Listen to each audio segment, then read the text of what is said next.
Testing, testing. I hope my mic is working.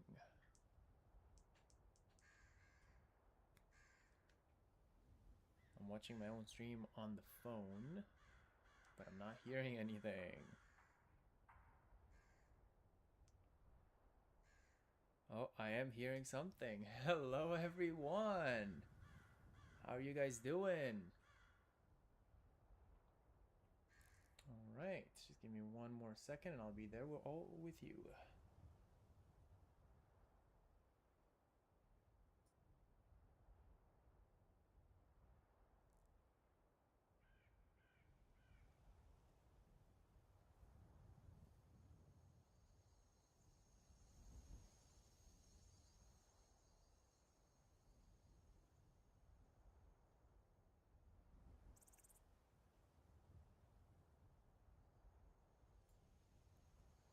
All right, so I'll be turning on the camera in 3, 2, 1. How's it going, everyone? Welcome to Nariva TV.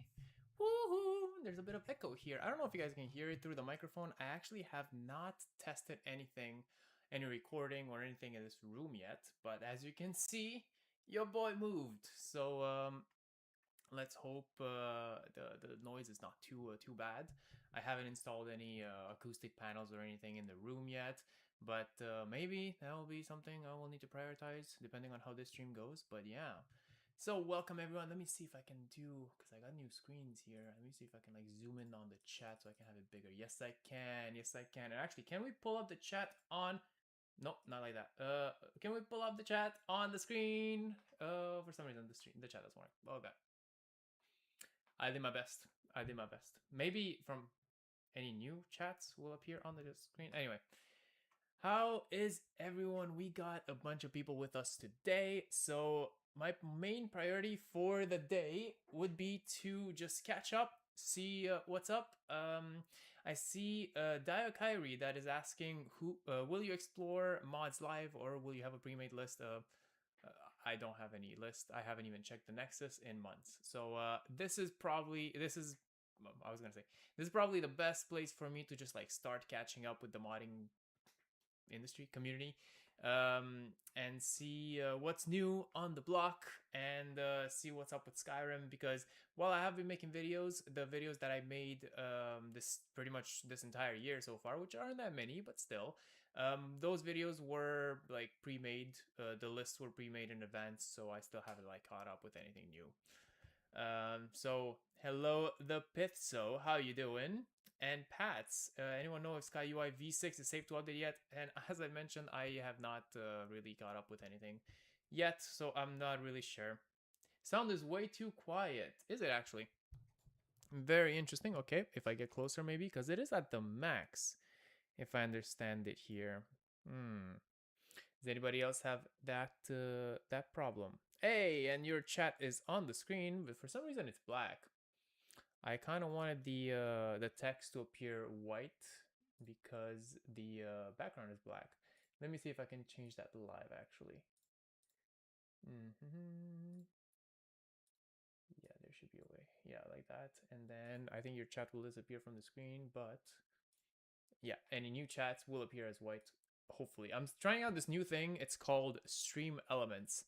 If you watch any other live streamers, they know what's. You probably know what it is. I discovered it today. I'm a professional streamer, guys. From now on, I'll be doing streams very often. Hey, Tina, how you doing? Welcome, welcome, welcome. Haven't seen your name in a while. So yeah, we're doing this this stream thing here. Is the and yeah, the chat is white. It's a bit transparent though. So yeah, let me see if I can change that a little bit. Oh, I know why. I know why. I'm stupid. I'm very stupid. Okay. Like that. Okay. And now any new chats? Volume is very low. Thank you, Gordon. Why is that? Why is that? Audio.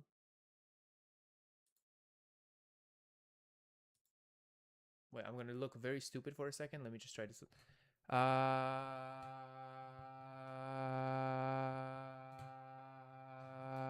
Yeah, it should be this microphone. I'm confused, and I don't want to yell like all the time. Maybe a little bit is okay, but not all the time.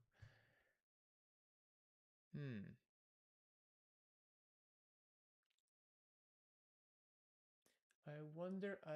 I don't really know.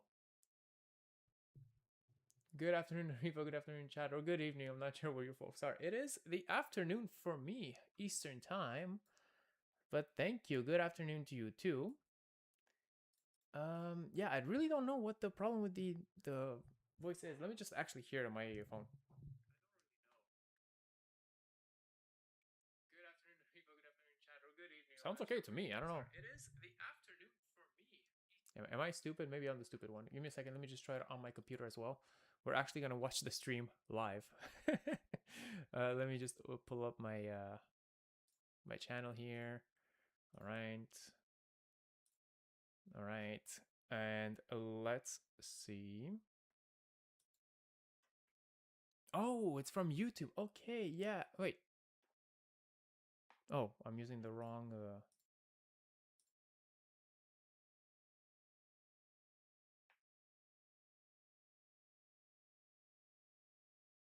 I'm confused. Okay, because I actually hear YouTube. Okay, wait. Okay, yeah. Wait. Oh, I'm using the wrong. I'm watching my own stream. That's why you're hearing DoomerRich at the moment. Can I do this? Yeah, you guys are seeing the stream live. I'm confused with me reacting to the stream live. This is like so meta here. Yeah, wait. So does this Nariva sound a lot quieter to you than this Nariva? Can I do this? Yeah, you guys are seeing the stream live. I'm confused with me reacting to the stream live. This is like so meta here. Yeah, wait. So does this Nariva sound a lot quieter to you than this Nariva? Okay, no, I mean to me it sounds okay. I don't know about you guys.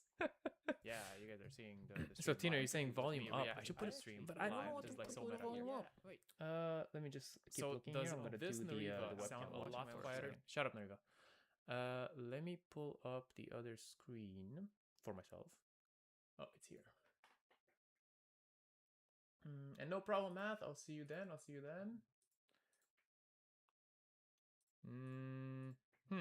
Interesting. Okay. I'm just gonna try to talk directly into the mic. Let me know if this is fine. Just trying.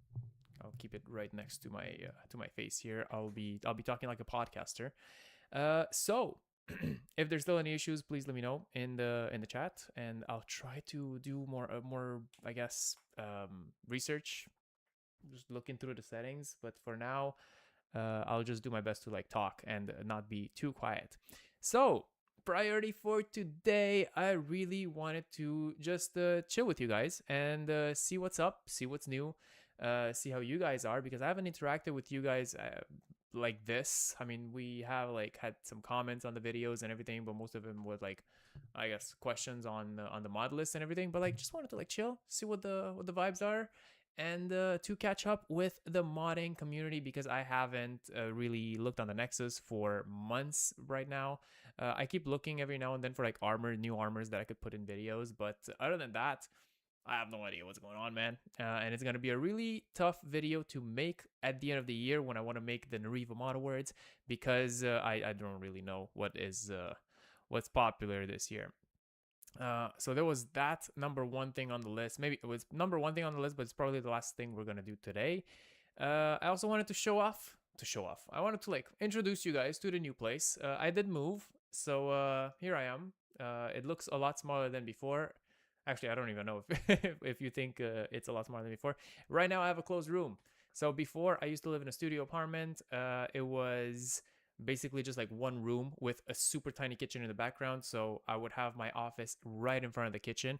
And when I would stream, the camera would overlook the kitchen in the back. So it was kind of like awkward.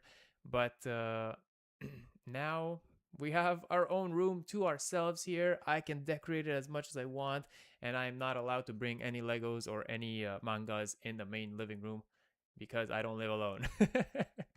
No, honestly, it's the way I prefer it, because I can have like my own thing here. The only issue with this room that I notice from living here for 2 weeks now is that it gets really hot when I have a game open, because you know the computer gets hot. There's a little ventilation there in the corner, but like it doesn't really help that much.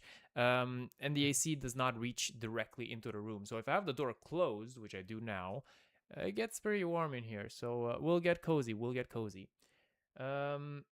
So yeah. Should I call you Danilo? Is Danilo de Souza? Is that correct? The last time I heard of Nexus was about to be bought, I believe. Really. Let's see. Is that true? I haven't even... Huh. It was sold by its founder, after 24 years of operation. Interesting. Sold to who? I'm really lazy. I'm using AI like crazy now to like search stuff. At least on the whim like that. Being sold to who? One thing, okay, what do you guys think of AI? Are you fond of it or not? Because like I use it and I try to use it more and more, but goddamn, it's so stupid. It says it was sold to Chosen here, a slow growth focused gaming investment company. What I see on Google. I'm like, goddamn, AI is so stupid. Something like ask it one question, right? And I want the shortest answer possible, and I get this thing. Like I just like literally just give me this, and I'll be happy. I'm not gonna read this. Does anyone like read a whole ChatGPT answer? Because I never do. It's so freaking annoying. I don't like reading that much. That's why I'm asking AI. Like that's the whole point of it. You live in southern US in an RV, and I literally can't game there in the day because it's too hot. I can imagine. Oh my god. Like it's hot here, but it's only hot during the summer. In the winter, this room is going to be the best in the house. With the door closed, it's going to be amazing. I can't wait. But for the summer right now, it is pretty hot. And it is very humid outside. It's pretty dry in the house. I think it's pretty good, but still gets pretty hot. So Kara, you ask, will Xbox and PlayStation be out of business by the time ES6 comes out? I mean, that is not. It doesn't look very promising, does it? But I don't think so. I think they're both going to be very, very okay, as not okay as I want them to be. But yeah, no, I think they're going to be fine. Elder Scrolls 6. Apparently, like they said, we're going to talk about this later. I have like a little list of things that I want to talk about today. But I heard that Elder Scrolls 6 is at least 2 years away. So that was fun. That's great. This is Sky UI got updated to V6. I did not see. No, I did not. But I did see. Oh, it was you earlier in the. Yeah, it was you earlier in the chat that said that. Let's see what's different. Actually, I want to see it quickly. Sky UI. It says March to 2026 that it was updated, right? May 2026. My bad. Okay, Sky UI 6 supports. I'm gonna show the stream here. Let me just do that. So, anything? Does it say anything? Like the change log? Is there a change log? I don't even know. I never checked change logs. Oh, there it is. 6. Okay. Message out. What does it do? Do you have like a little summary here? Sky UI 5, Sky UI 6 looks the same. Am I stupid or what's going on? But I have not tried it yet. Clearly, okay. Oh, okay. So it has like better icons. Okay, that's good. Because before, I'm pretty sure you have to like download separate icon packs for like other like miscellaneous items. Because before you just had like a miscellaneous icon, like a cube, and now they're actually like shown, which is cool. It seems like the weakened sigil stone is still like a little cube, but maybe that's like super miscellaneous stuff. Okay, better color. I remember they used to be like a mod to do this as well. I probably reviewed it at some point, but yeah. Original Sky UI, yeah, we know that, yeah. Okay, but no, you brought up the issue of it being incompatible with stuff. I have not seen that. I don't know anything about it. AI abomination. Oh, first part is great. The last part is almost there. More like so za. Is that about AI or what are we talking about? Because I'm kind of late on the chat, but AI abomination. I before when AI started coming out 2022, like ChatGPT, I graduated right at the end of 2022, so I never got to use it during the school, which I was honestly kind of pissed about when it came out and it was like super popular in 2023, because I was like, God damn, I wanted to find a new way to cheat, but I didn't. I didn't. All my schoolwork was organic, as they say. But yeah, no, I didn't like it at first because I was lazy and I didn't want to like learn how to use it. And then I started using it a little bit for like, I don't know, YouTube titles, which actually like it helped me quite a bit because I'm really bad with YouTube titles. And the more you notice, like it sucks, and I wish it wasn't the case. But the more generic a YouTube title is, the better the video does. So it is a good thing, I guess, to use AI in that sense. I also try to use it for descriptions. It cannot do anything. It cannot describe anything. It's like discover mods throughout centuries, and it's the amazing world of Skyrim. Embrace the future and whatever bullshit that AI will give you. It's very bad for descriptions. And then I still use it for tags, because tags are so obsolete within the YouTube system that it really doesn't matter. I would just rather just like tell, okay, give me like a few tags for this video and put them in, than not put anything, even though it probably doesn't do anything for performance. And I tried once to use ChatGPT to make a script for a video. That was the biggest piece of dog shit I have ever seen in my life. I never used it for an actual video. Like I tried a whole video at some point. It did not work. It did not work. Really, really bad. But yeah.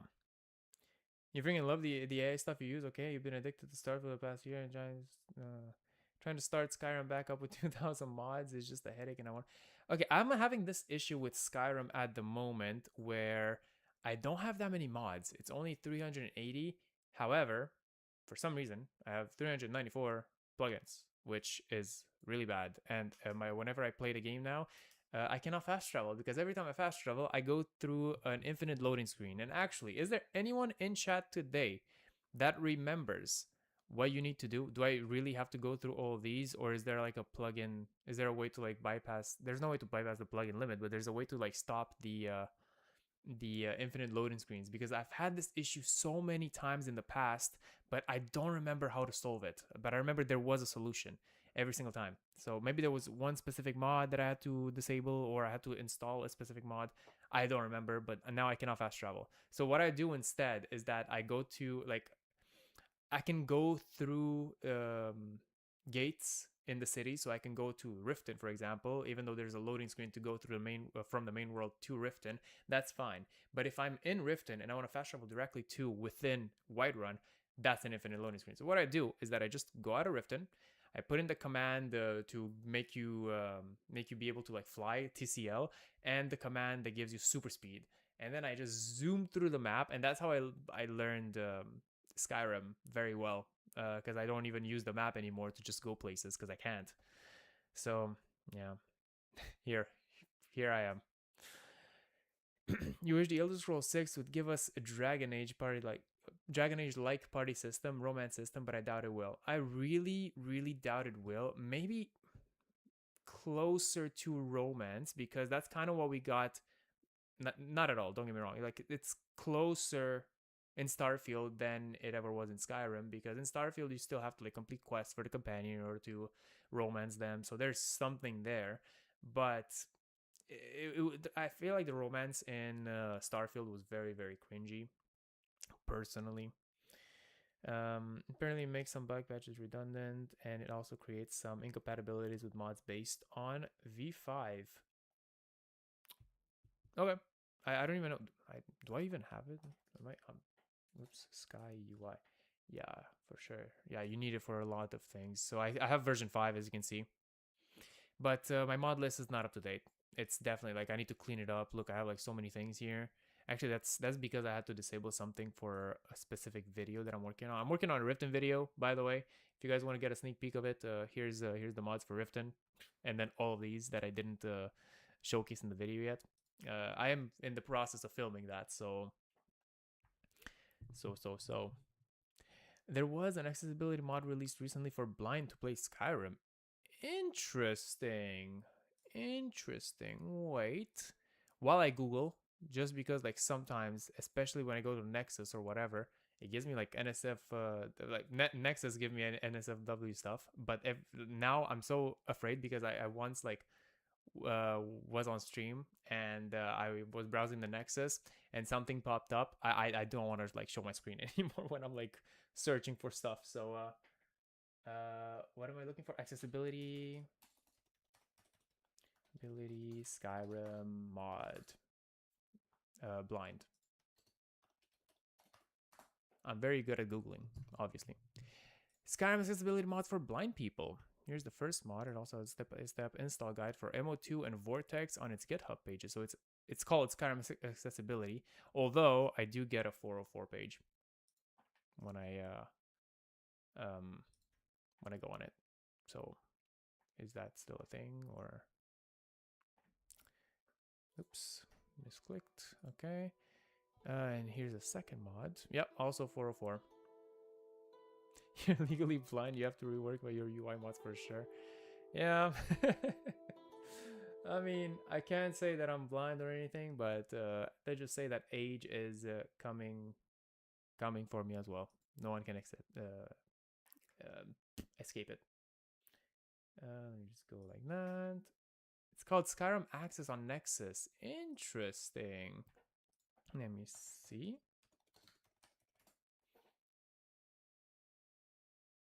No, I don't have it.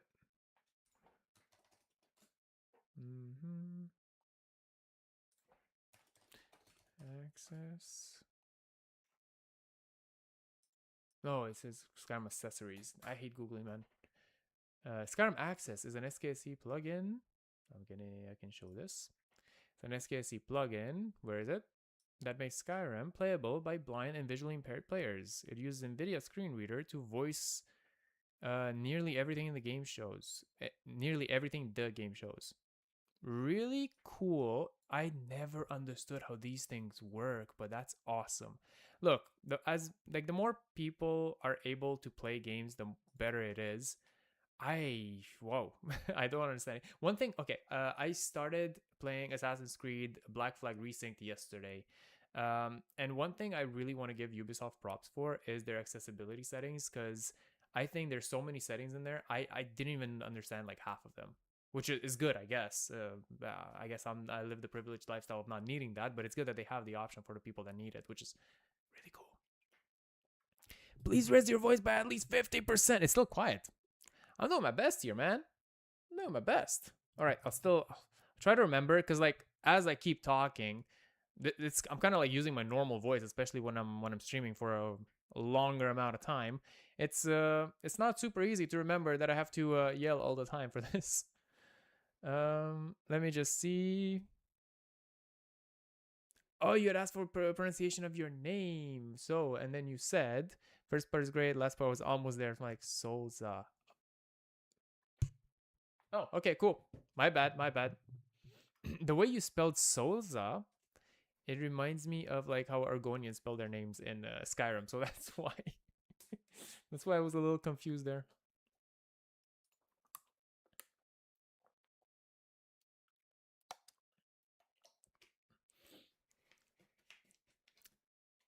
Can't play without DBVO. You see, I don't even know what that is. Which I guess good for me, I guess. DBVO. Dragonborn voiceover. Oh, is that it? Yeah, I guess it is. Okay, so I thought it was like an accessibility setting that like it was universally used for all games, but I guess not. I guess it's like a Skyrim thing. Trying to figure out how to do smaller mods for Starfield, but I can't see well enough to figure it out. I get you. Nariva Sitmar. Yeah, we all want to hear your soothing voice very clearly. If I could pronounce words like clearly, that'd be great as well. You like Argonian's lore is fascinating. Actually, whoa, wait. I have this video that I made years ago. It was an armor showcase about an Argonian armor set. Yeah, if I go in popular. Look at it. Wow, actually, it's doing better than I expected. I'm going to go like this and...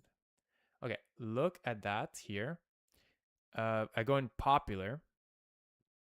This video has 2 million views. It's definitely my best performing video ever. It's a short, yeah, so again, it could get pushed to whoever. But this video, I get comments for it every single day. I stopped. Like every time I see Argonian in a comment, I just don't read it anymore. Because like people are complaining about the design of it, as if I made it. So 2,000 comments, but everyone's saying like it's perfect for Argonians. Yeah, bullshit. Yeah, an armor that glows. Yeah, it doesn't really work with Argonians. Everyone has their own opinions, and you can clearly see this in the comment section, because some people really love it and some people absolutely hate it. So it's kind of funny to like go through this video's comment section and just explore what people are saying. If you want to make a video that goes viral, I guess you should make videos like this where they're very polarizing, or you can make them super like stupid on purpose. Like you take something that is objectively bad and then you praise it. So there you go. I just gave you the key to becoming YouTube famous, even though you're watching this channel and not a bigger one. Snazzy started to release player armor, player home redesigns. I think I saw that. Let me go see, but I'm pretty sure I saw that before. Is Snazzy in the title? Yes. Snazzy furniture, Snazzy model ship, Snazzy The Last Vigil. Is that? No, that's something else. Is this it? I thought there would be more. Then we get some furry action here. What's this? But I remember, I think I saw some Snazzy mods recently, and maybe I made even a video with it. This one here, what is? Okay, so there's 100 something mods, and I will go by 1 year endorsements. Snazzy player homes, that's what you're talking about. Okay. Okay, that looks cool. Modded exterior. So wait, what player homes are we talking about here? Remodel vanilla player homes. Ah, gotcha. So this is like Proudspire Manor. I get it. Oh, I thought it was like a bunch of mods that they had, but I guess it's one mod that does everything here. Modded exterior, modded vanilla exterior. Very cool. And I really like before and after shots, so I appreciate it when modders do that in their videos. It also makes it easier for me to make videos, because I know what to showcase. This is so cool. Okay, it looks way better. Clearly looks way better. So this is just Proudspire Manor. Wait, I want to see more. I want to see more homes. How many? Oh, so it's just Proudspire Manor for the whole thing. Really cool though. So this June. Oh, okay. So it just came out like a few weeks ago. You see, this is even more recent than I expected. I would need a whole recap of the whole year, because since December, since I made my last Nariva Mod Awards video, I haven't really checked the Nexus that often anymore, and I miss it. That was loud from Shorts video. Yeah, I know. I'm sorry. I will actually I'll put the desktop audio at half, just in case another jump scare like that happens. So I'm sorry for that. The design is quite reminiscent of Aztec art. I also like the green parts that look like jade. Look, a lot of people like it. Where is it? A lot of people still like it, but there's a lot of them that really hate it. But they're very powerful, and their reign is extremely impactful. I think it looks pretty cool. I said Black March like an idiot. I know it's Black March, okay? I did get corrected in one of these comments. Yeah. That's half a year already. I know. I'm really not proud. So this whole year, I was super stressed. I got a lot busier with the work, because I do have a 9 to 5. And we were planning to move as well. And I had to do all the research that would come with like buying a place, because we were renting before. Now we bought.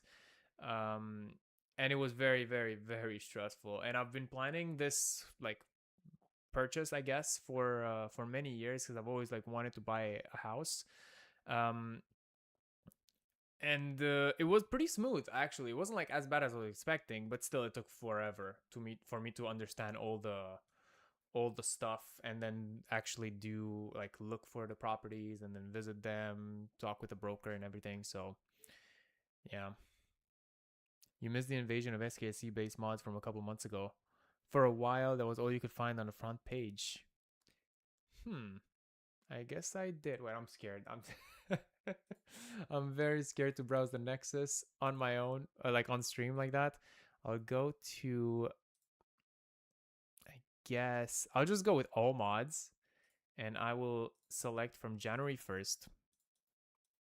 I wanted to do the mods at the end of the stream, but I guess we'll start with the mods and then we'll go through the other subjects later on. So if I go to endorsements, thank God I removed the Nexus from the screen, because the first mod, the most endorsed mod of the year, is called PPA, and that stands for Procedural Penis Animations. Thank God I removed the freaking screen, okay? Yeah. Second most endorsed mod is A Pose Bug Fix. It's like a T-pose thing. Rightfully so, Netflix premium white plays and YouTube is not forgiving. It sure is not. It sure is not. There's a Skimpy Armor mod. El Combi. This is, I think I put this armor mod in a video at some point. I don't remember. Anyway. So follower dialogue expansion. So they came out with Olfina Greymane, which is cool. They have modernized horse riding horsepower. Interesting. Well, okay, wait, actually, before I move on, since we're talking about, I beg your finest pardon, I'm not even kidding. If you go to the most endorsed mod of the year, it's just that. Okay, I'm gonna show this one because this one's safe. So horsepower, modernized horse riding.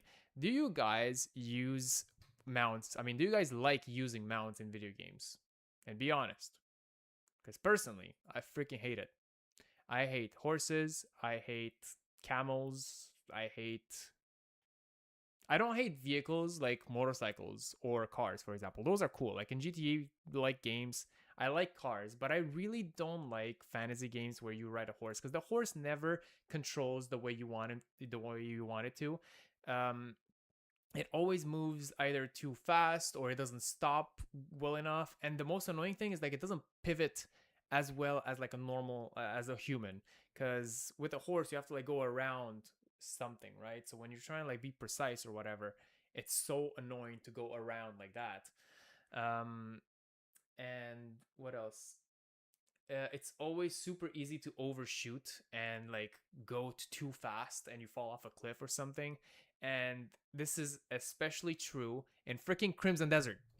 Have you guys played Crimson Desert? I freaking hate the horse in that game, because not only there's many horses in the game that have different powers, but the main horse you get, the first one, the main power it has like a boost when you start galloping with it. So if the horse is stationary and then you press your X or your A or whatever, right, and you do this, it's kind of like GTA sprinting, and you do this and you try to like go fast, right, it does this like stupid horse thing when it goes like, and then it starts going fast.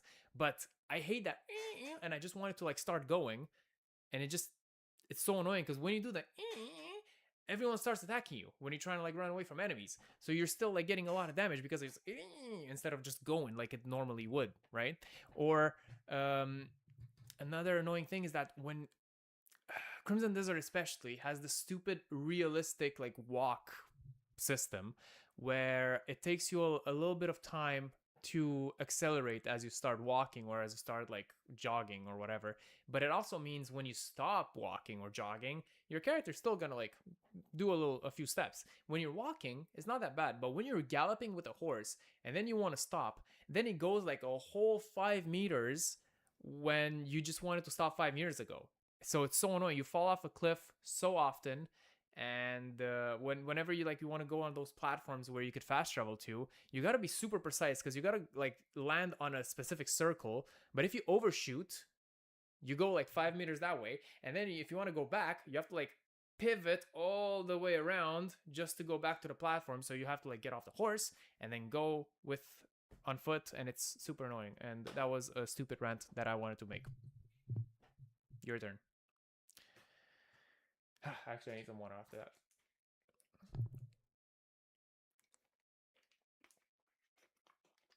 Where was I?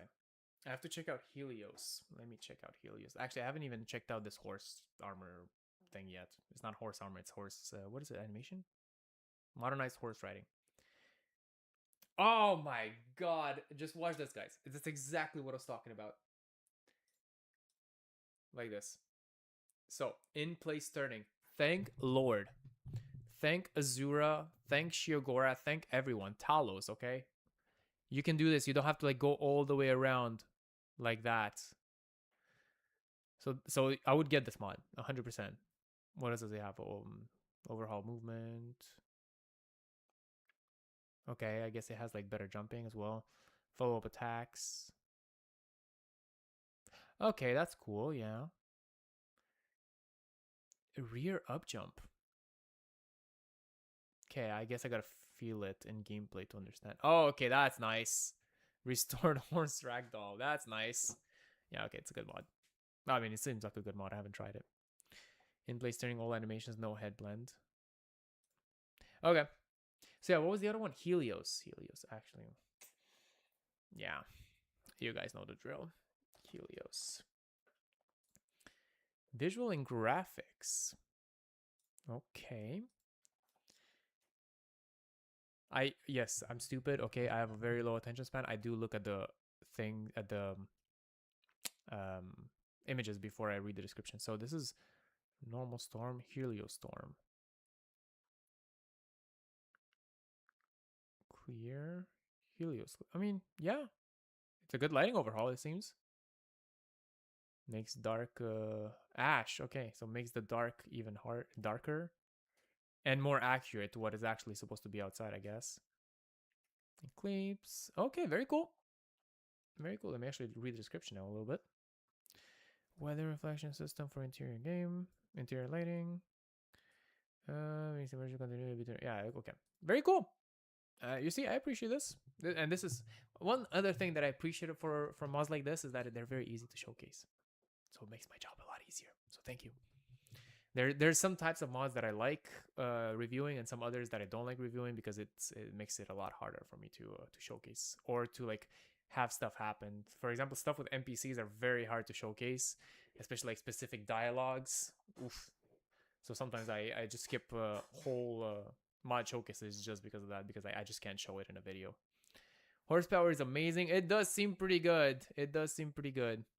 FSMP got a huge update. Apparently it improves performance a lot, but I haven't tested it yet. Let me actually see that. FSMP 3. It says update available. Are these AI images? Moving parts, you say? FSMP, messy hair. Yeah, that's definitely AI. Okay. Honestly, like, this doesn't bother me that much. If it's for a mod, it's fine. As long as a company doesn't do it for a video game. But, like, I don't understand the point of these pictures. The capes are moving. Yeah, the capes. Just the capes. Right. Messy hair. I don't know what this has in relation with FSMP. FSMP only. Okay. Anyway, very cool. If it helps with performance, that's great because it's one of the heaviest mods you can get on your mod load order. So yeah, where else? Another recent development is that PBR has basically completely defeated EMB. There was this thing that I kind of explored a few years ago where what's the name? I think it's Boris, right? The creator of EMB. People were having a lot of beef with Boris. I don't remember why. I don't really follow, but like people wanted to go to CS because of it, and I switched to CS not because of that, because I don't really remember what it was, but the performance is usually better, and EMB usually pretty taxing, so I do like CS right now. What did you say? PBR? That's what does that stand for? peanut butter ranch. I forgot what that stands for. Wait. PBR Skyrim. Physics-based rendering. Okay. Morris is an asshole, but I love EMB. I don't remember why. I remember Arthmore. People were hating Arthmore, but I don't remember what Boris did. This looks pretty good. The physics-based rendering thing.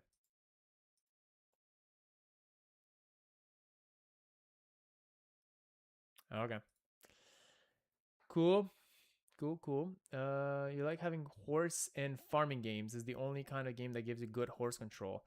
I don't really play any farming games. I guess the only farming game I played is Minecraft, and I do like the horses in that game. Ironically, it does make you go faster, even though the parkour is not as intuitive as it would be on foot, but it's better than like RPGs. One thing I really don't like about recent Ubisoft games is the horse, actually.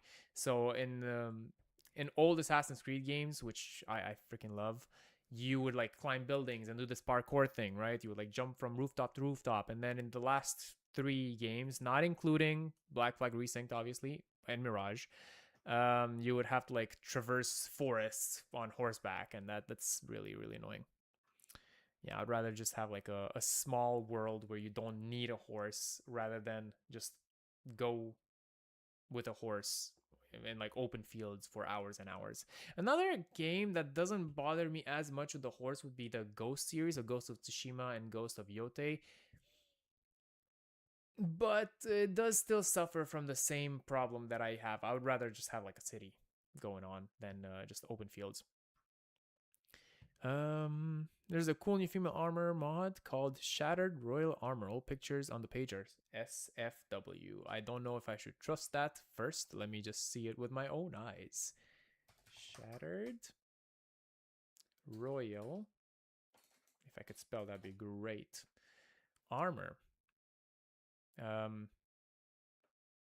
It does not look safe for work. I don't know what you're talking about. Okay, these ones look okay. Okay. It's the kind of thing that I don't mind putting in videos, but I don't want to do it live. Let me find one picture that's fine enough. Okay, because if I have like a problem with a video, I feel like I could just like edit it out afterwards. But if a live stream happens, I don't want to like get the channel banned live, you know? Even though it's not that bad. I've seen MXR do worse, although his channel did get purged. Let me find, okay, I can find this, like, this is a cool picture. So this is the armor. It's really cool. You can see at the bottom here, very small, why I wouldn't want to showcase this live, but it's pretty good. The armor's pretty good. It looks nice. After horsepower, the meta isn't stealth archer anymore. It's horse archer now. I would hate that.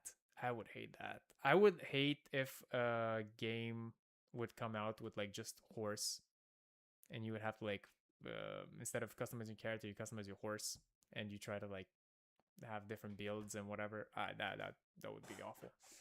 There was this game that I used to play, not a lot, but I played it a little bit. It was with tanks or with army vehicles, where you would customize your vehicle. I don't know why I just thought of that. I just wanted to mention it, I guess. I can't really relate it to a to a horse, but the controls in that game were also pretty bad because a tank does not control nicely. It's not a car or a motorcycle where it could turn easily. Again, with a tank, it turns very slow, so it's annoying. I could actually say the same thing about boats and ships in Assassin's Creed Black Flag, but it's a freaking pirate ship, man. Like, I'm not gonna complain about that. I'm sorry. That one gets a pass. Skyrim needs some Red Dead Redemption horse overhaul. This is another embarrassing moment for your boy Nariva. I have not played Red Dead Redemption yet. It's in my list. Like, I bought it a year ago, but I never really got the chance to play it. And it sucks. It's not World of Tanks. No, it was Crossfire. Is it Crossfire?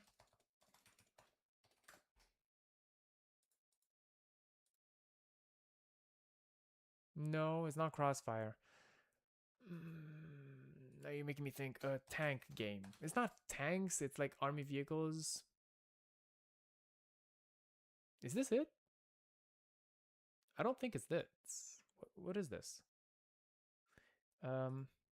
I don't remember it looking like this, but it's kind of like it's tanks. Okay, let me see if I go on their website maybe.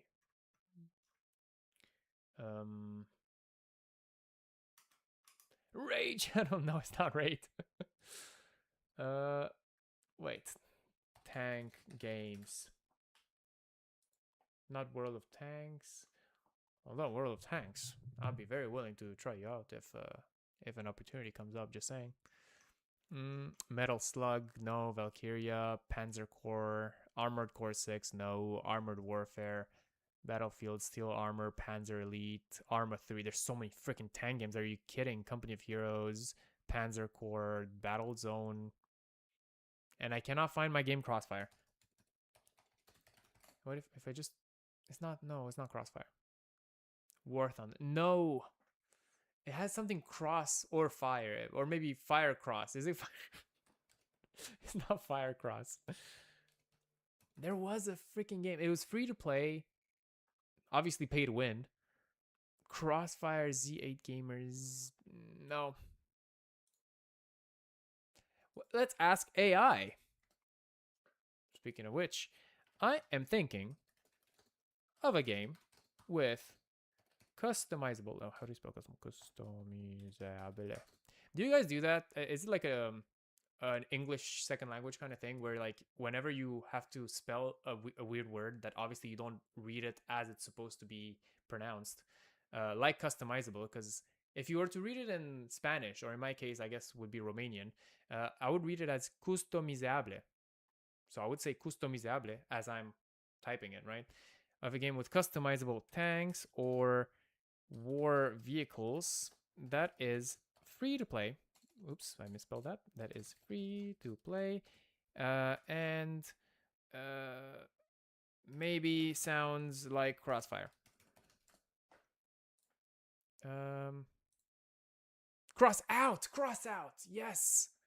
Thank you, ChatGPT, my best friend. Cross out. That's the game. This is the game. Yeah. So it's not tanks, but you see like army vehicles. It was pretty fun. But yeah, the driving in this game is not the greatest because obviously it's hard to drive stuff like that. Hanzo, how you doing? Been a while. You hate the word custom. I hate it too. I really hate it. Customizable. But it might be like an English second language kind of thing. I don't know. There's many words that I do that for. Wednesday is a very yeah math. Yeah, Wednesday is a very good one. See, you are using it. Yeah, I know. New place. Yes, a new place. So we moved recently, and this is the studio where I'll be making videos. You can see that I was very sick of unboxing and placing things that I did not want to open the Legos there. I have a whole collection of Legos that I've been building for a few years now, and I didn't have the space in the old place, but now I do, and I'm too lazy to build them. Can you believe this? It's first world problems 100%. There was an invasion of SKC based mods a couple months ago for a while that all you can find on the front. I know I have a lot of tabs. Okay, it's true. I'll close all my tabs. Boom. Congrats. Thank you. No, it's exciting. But it's starting. Okay, so at the beginning of the stream I was saying that it gets really hot in here because once the doors close, the AC air doesn't really come here, and it's a very closed room. It gets really hot with the computer, and I'm starting to sweat, guys. It's starting to get really warm in here. I understand that we're getting cozy together, but maybe not that cozy. Arcanix released 2 mods that made Skyrim 1000% more immersive. Nazim is Dovazim. What? What? What do I even search for that? Nazim is Dovazim. Mirak revoiced and visualized. Is it AI voice of Nazim? Have you been to Apocrypha lately? No, of course you haven't. Dovazim. Is it really you? Let's do that. Have I ever told you guys that I went to Otakuthon? I don't remember which year. It's basically like an anime convention in Montreal, and there was the voice actor of Nazim that was there doing signings, and I did not get a chance to meet him. I was waiting in line, and then they stopped doing the signings like as I was like still further back, and it's so sad because he does some voices in anime based games, so that's why it was like an anime convention. He plays I don't know which character in what's it called, the Genshin game, Genshin, yeah. Um, and I wanted to meet him, and I wanted to tell him that my favorite character that he voices is Nazim, and I never got the chance to. So that's Nariva's sad, almost meet up with Nazim in real life. Oh, then you just saw this. Turn the camera a little and open the door, dog. Why? No, don't tell me what to do. And it does sound really nice in terms of audio and not echoey, really, because I hear echo when I'm talking. I hear a little bit of it. I think I hear more echo now with the headphones, actually.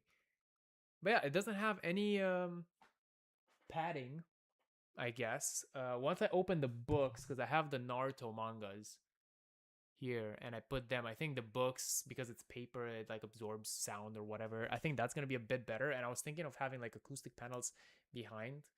But yeah, I guess I could show you guys a little bit, because the door is closed. So there's nothing like to hide. But it's still going to be like weird. So I have my, I have a Jiraiya thing there. So that's cool. And over here I have a few Legos, and I have like my collection of physical media, which by the way, we're going to talk about that later. It's just this row. I started collecting video games like last year, and I buy them from Facebook Marketplace, which you can actually get really good deals over there. But yeah, no, this is it. Below I have like a few like Lego cars and like random trinkets, and I'm wearing shorts. So this is the whole place. Obviously not the whole apartment, but like this is the whole office here. So yeah, it's awesome. It's awesome. I used to have these as well in the old place. So like the aesthetic of the office feels like the old place. So every time I'm feeling nostalgic or whatever, I just come in here and I look and I'm like, oh yeah, there's ramen on the freaking wall. Which is another thing. This is this plate, which I never got sponsored by them, but I'm just saying it would be nice. I actually damaged the wall with them because I was stupid. I didn't use an official display magnet. I bought some cheap ones on Amazon, and that was probably not the best idea. I can show you how I damaged the wall, and my mom is gonna come help me because, thank you, Mom. She's gonna come help me repaint because I don't have any paint left. The wall again. So look at this.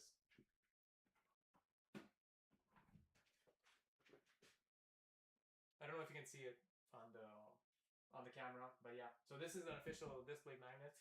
I found one in my old stuff, so thank God it was there. But this one has like strips from Amazon, and I hope as I pull it out. God damn it. No. Okay, I guarantee you this will fall within 2 days. I will not do that.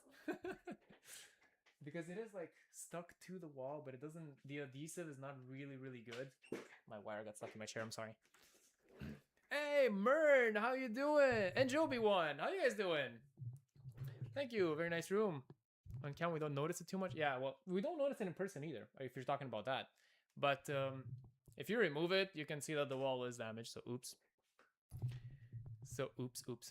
What the hell? Yeah, we haven't heard from Mern in a while, huh? Yeah. You're alive? Very good, my friend. Returning to the scene. Nice. Very good to hear. Very good to hear. Honestly, me too. I've been off for a while too. I mean, I've been on and off here and there. I didn't really post that often, but I do want to do the streams pretty often from now on, because now I do have a closed office, so it's probably going to be better and easier for me. You just flashed a bit of lag. Yeah, oops. I'm wearing these like Adam Sandler shorts. They're really bad. Well, they're actually really cool. They're super elastic. It's awesome. I love these shorts, but I'm a bit embarrassed to like take out the trash. I mean, I'm live streaming right now to 20 people still, so I'm not feeling embarrassed for that. But I'm feeling embarrassed to take out the trash in them because they are pretty ugly. But they're so comfy. I love it. I had them for over 10 years. They used to be my gym shorts and back in high school, but I don't know. Then I developed taste. I suppose, and now I don't want to be seen in public with them.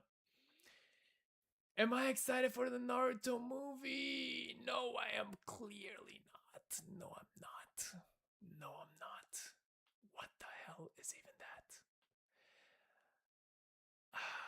Why did you have to bring that up? No, I'm not. I don't even know how to follow that up. I heard who's gonna do it? Who's gonna direct it? It was someone that actually did good stuff. Naruto live action movie.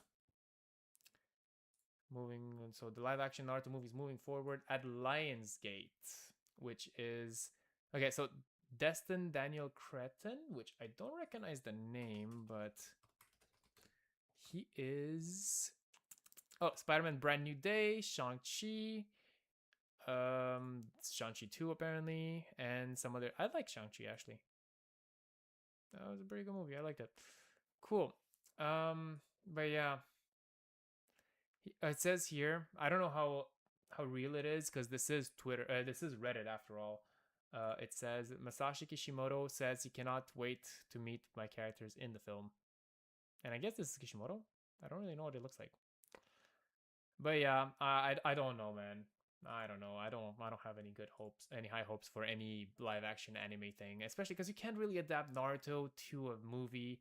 It would need to be a show, and I would love if they gave me if they gave me like billions of dollars. My dream project would be to have a remake of Naruto, but being super accurate to the manga with no fillers. I would keep the same voice actors if possible.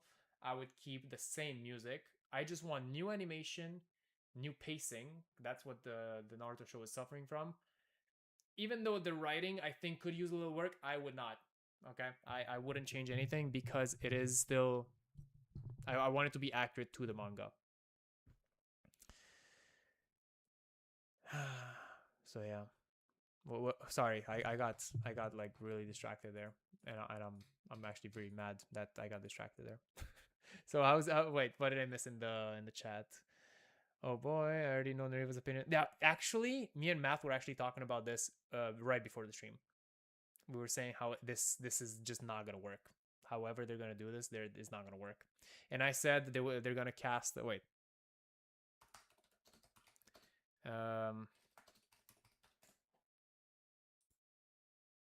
Wait.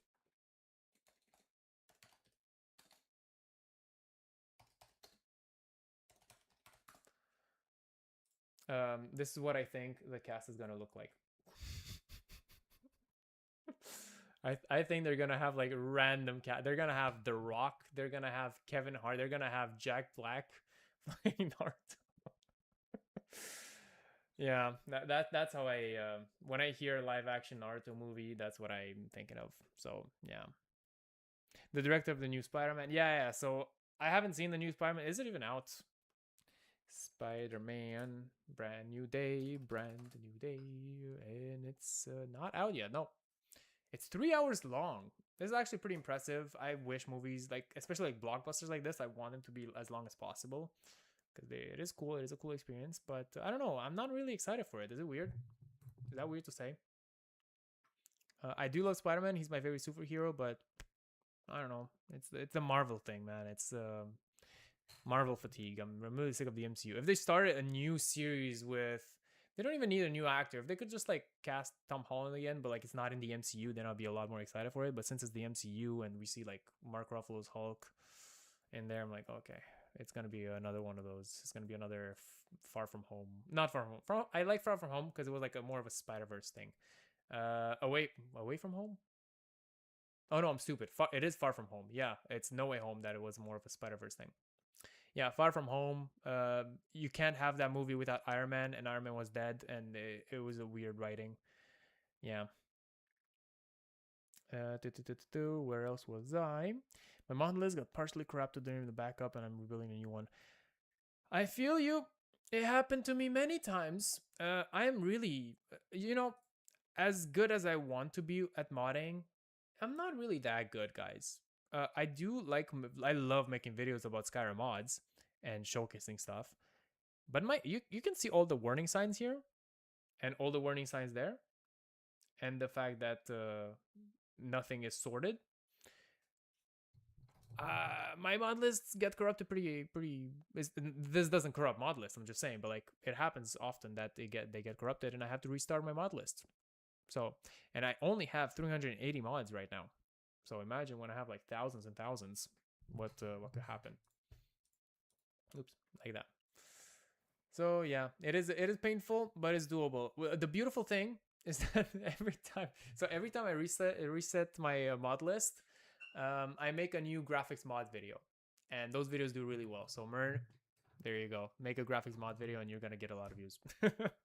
Easy, right there. Sorry, it's because Kishimoto just commented on it. He called it a miracle. Well, I don't know Kishimoto, but it might be because he likes movies, and that he made something that is gonna be on the big screen. So that's must feel really cool for him. But I don't know. I hope he's involved in the writing at the very least. Nam, how can I avoid that from happening to me? Which one specifically? A Naruto remake is actually in the works now. I heard that it was.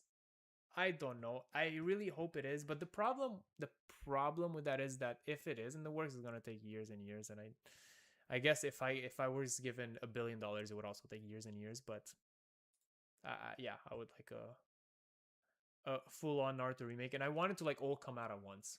I wouldn't want to like wait years and years between seasons.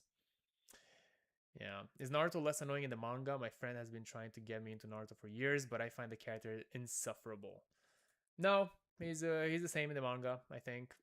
If you're gonna read the English translated version, it's a little worse in my opinion. Let me actually. So actually, these come like this. They're all upside down. You just pick one. Wait. Yeah, I'll pick 15, I guess. Let me see. One of the most common things that Naruto says is shadow clone jutsu, right? In the manga, it's not even that.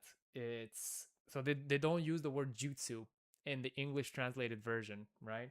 They use technique. I don't remember them saying jutsu once. Okay, this is the Gara thing. Anyway, so instead of shadow clone jutsu, they say doppelganger technique. So in my opinion, it's a lot worse in the manga. That is if you're gonna read the English. Yeah, so okay, I found it here. It says, let me see if I can like put it and read it at the same time. It's Bunshin Tayatari Doppelganger Body Slam. So it makes me more mad. But no, I love Naruto, honestly. Like, even if it's translated not to my liking, because maybe because I do like the dub version of Naruto a lot. It's still very okay. So it's here. What does this say? It says a Taju Kage Bunshin no Jutsu. So it does have the Japanese version at the very least. So it does say Jutsu. My bad. Art of the multiple shadow doppelgangers. So yeah, that's translated stuff for you.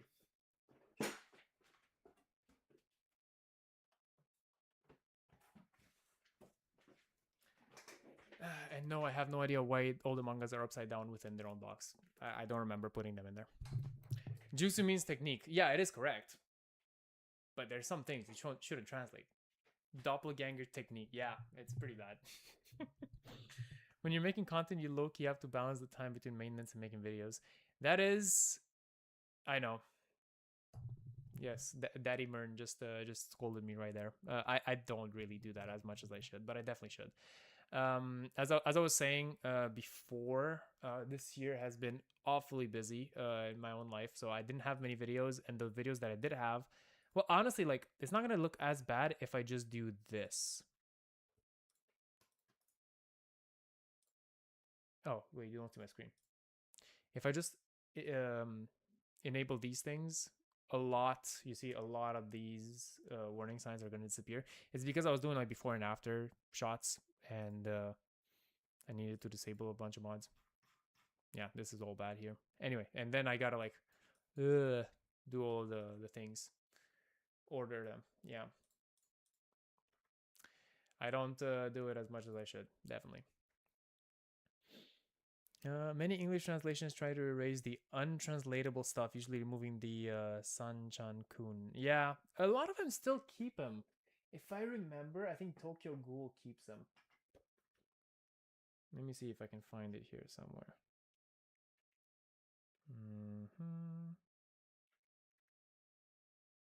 No, but they do. I don't see. Okay, so I think Tokyo Ghoul actually translates the sounds. Oh yeah. So you see, there's like PW here, like P, I guess PWF. Usually there will be like Japanese characters there instead. I kind of like it when they translate the least amount of things as possible, just so you can understand the vibe of things more than anything. Yeah, you see, it says whoosh and instead of like having the Japanese onomatopoeia.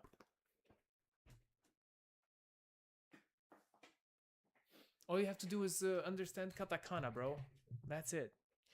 You like my shorts? Very bite-sized. Heavy Burns did some too. Oh, okay. I thought you were talking about my shorts. Yeah, I noticed that that Burns was doing them actually. What I do with the shorts, they're doing pretty well actually, and they're very easy to make because all I need to do is to just have a normal video and then just cut that into many small videos. And I'm still, even like at a half point of the year in June, I'm still like milking my December video because there were so many mods in that video that I could just post that one, those shorts, and I'm still at the midpoint of the year. And yeah, oh wow, I haven't streamed in a while, man. It's not easy to talk nonstop, and plus it's so hot in here.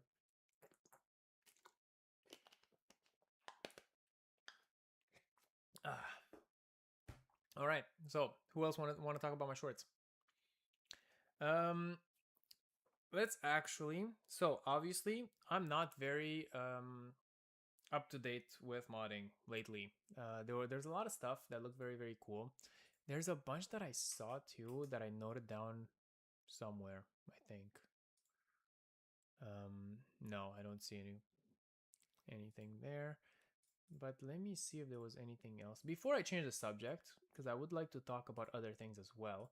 But before I change the subject, let me see here.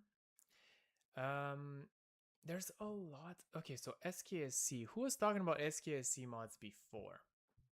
I see that there are a bunch. So ISL helper SKSC, right? Doesn't seem like there's anything not safe for work here. Dynamically converts lighting to use inverse square fall off from community shaders. I guess that's one of them. And the like, help me out here. What was the problem with the SKC mods? Is it because like they're all very heavy and it makes the game unstable or anything? Yeah, I should do that at some point in the future. If you're talking about the shorts, yeah, 100%. Shorts are they're good. I remember when they came out, I think it was 2023 or so, people were worried if you're gonna make shorts, will it actually cannibalize the long form video views? And will YouTube treat your channel more as a shorts channel rather than a video channel? Will it still push the long form videos? And honestly, I didn't really see any bad thing or any good thing come out. Like I didn't see any more or less traffic on my long form videos because I was posting shorts. So I think they're kind of complementary. If some people are going to scroll through shorts, let them scroll through shorts. Some other people are going to watch long form videos. I personally never watch shorts. If I want short form content, I usually go on TikTok. But I think it's always good to have more everywhere, and you could reuse your shorts and put them on TikTok. I used to do that at some point, but then I don't like posting stuff on TikTok because you got to do it through the phone app, and I really don't like using phone app. Hey, Jer Serpa, how you doing? Welcome, my favorite Canadian. Speaking of Canada, I noticed actually at the beginning of the stream, this bottle here has some maple leaves embedded. So that's one thing that we got on you guys. What do you have? What do Americans have on their water bottles? We have maple leaves. You guys have eagles or whatever. So yeah, welcome. Been a while. How you doing?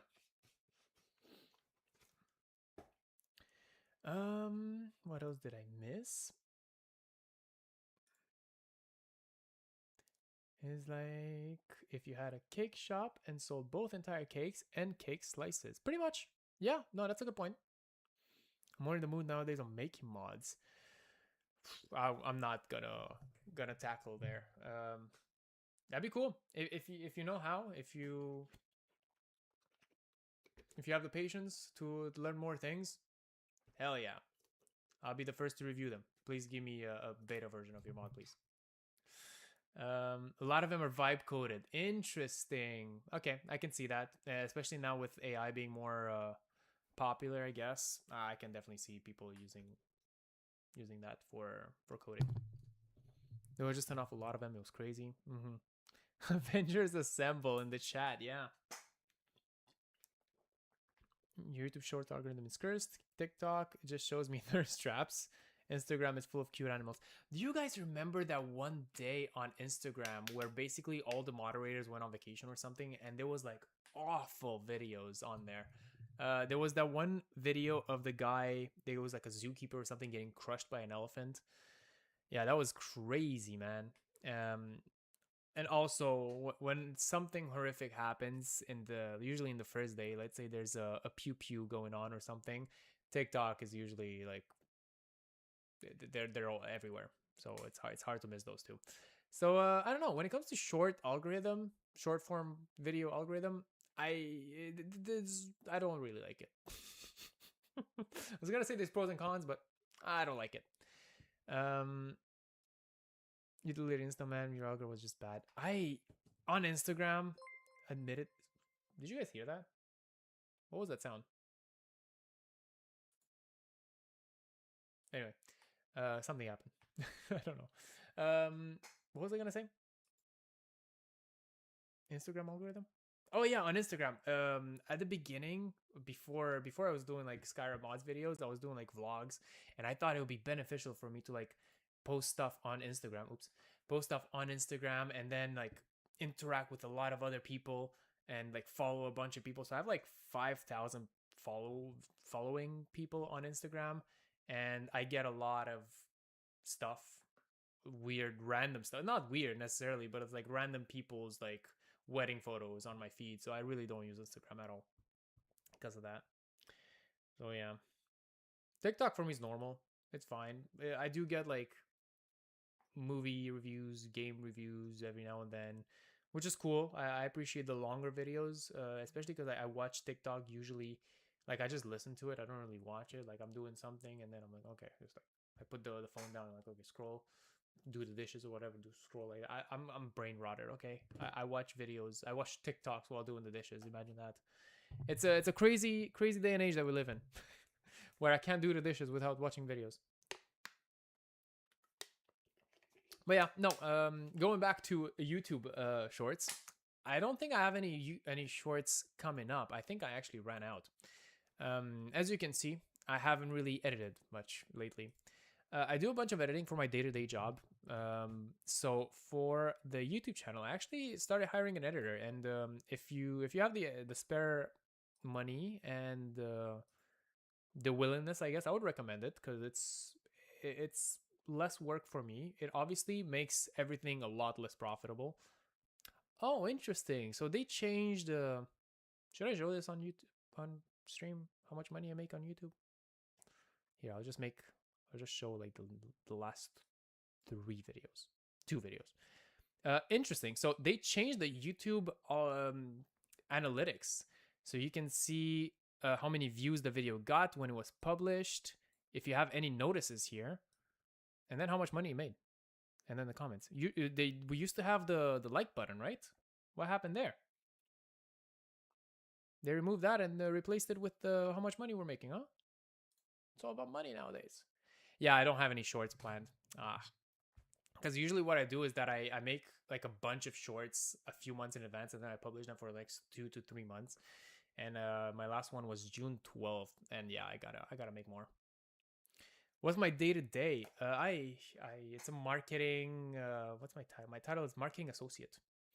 I work for a financial company. I make like marketing material for finance related stuff. It's fun. No, honestly, I do like my job. It's very similar to what I do for YouTube, but I actually get paid like almost well enough to do stuff. But yeah.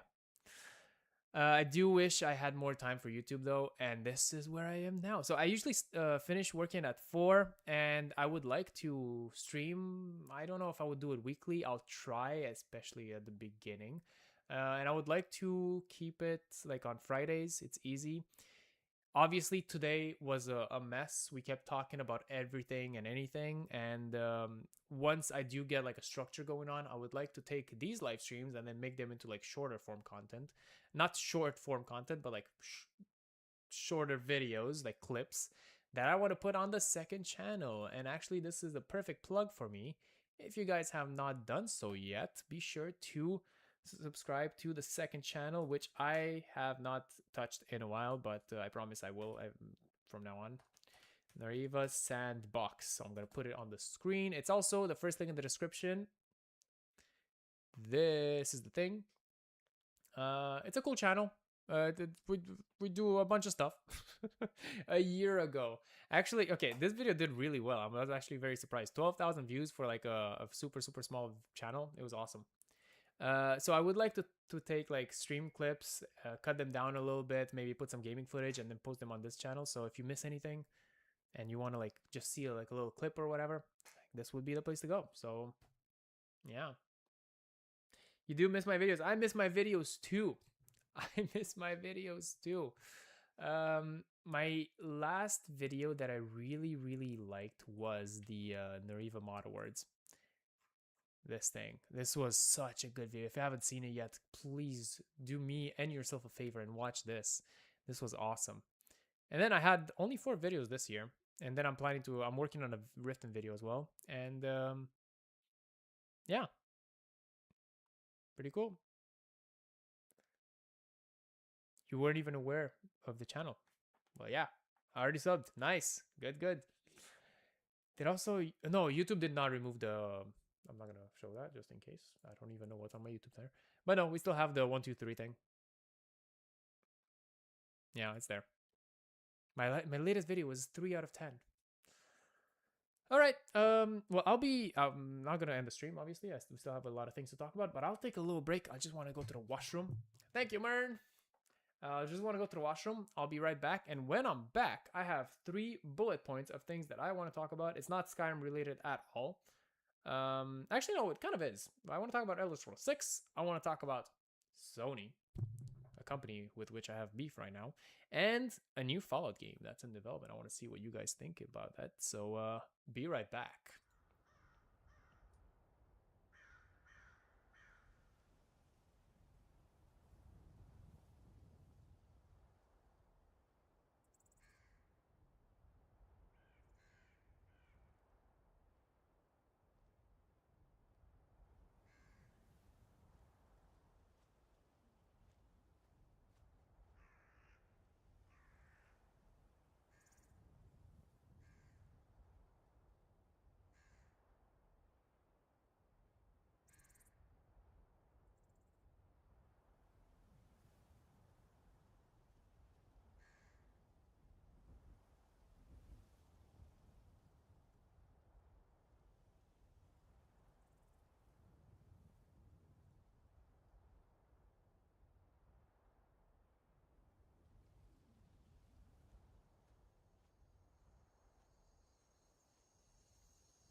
All right, I'm back.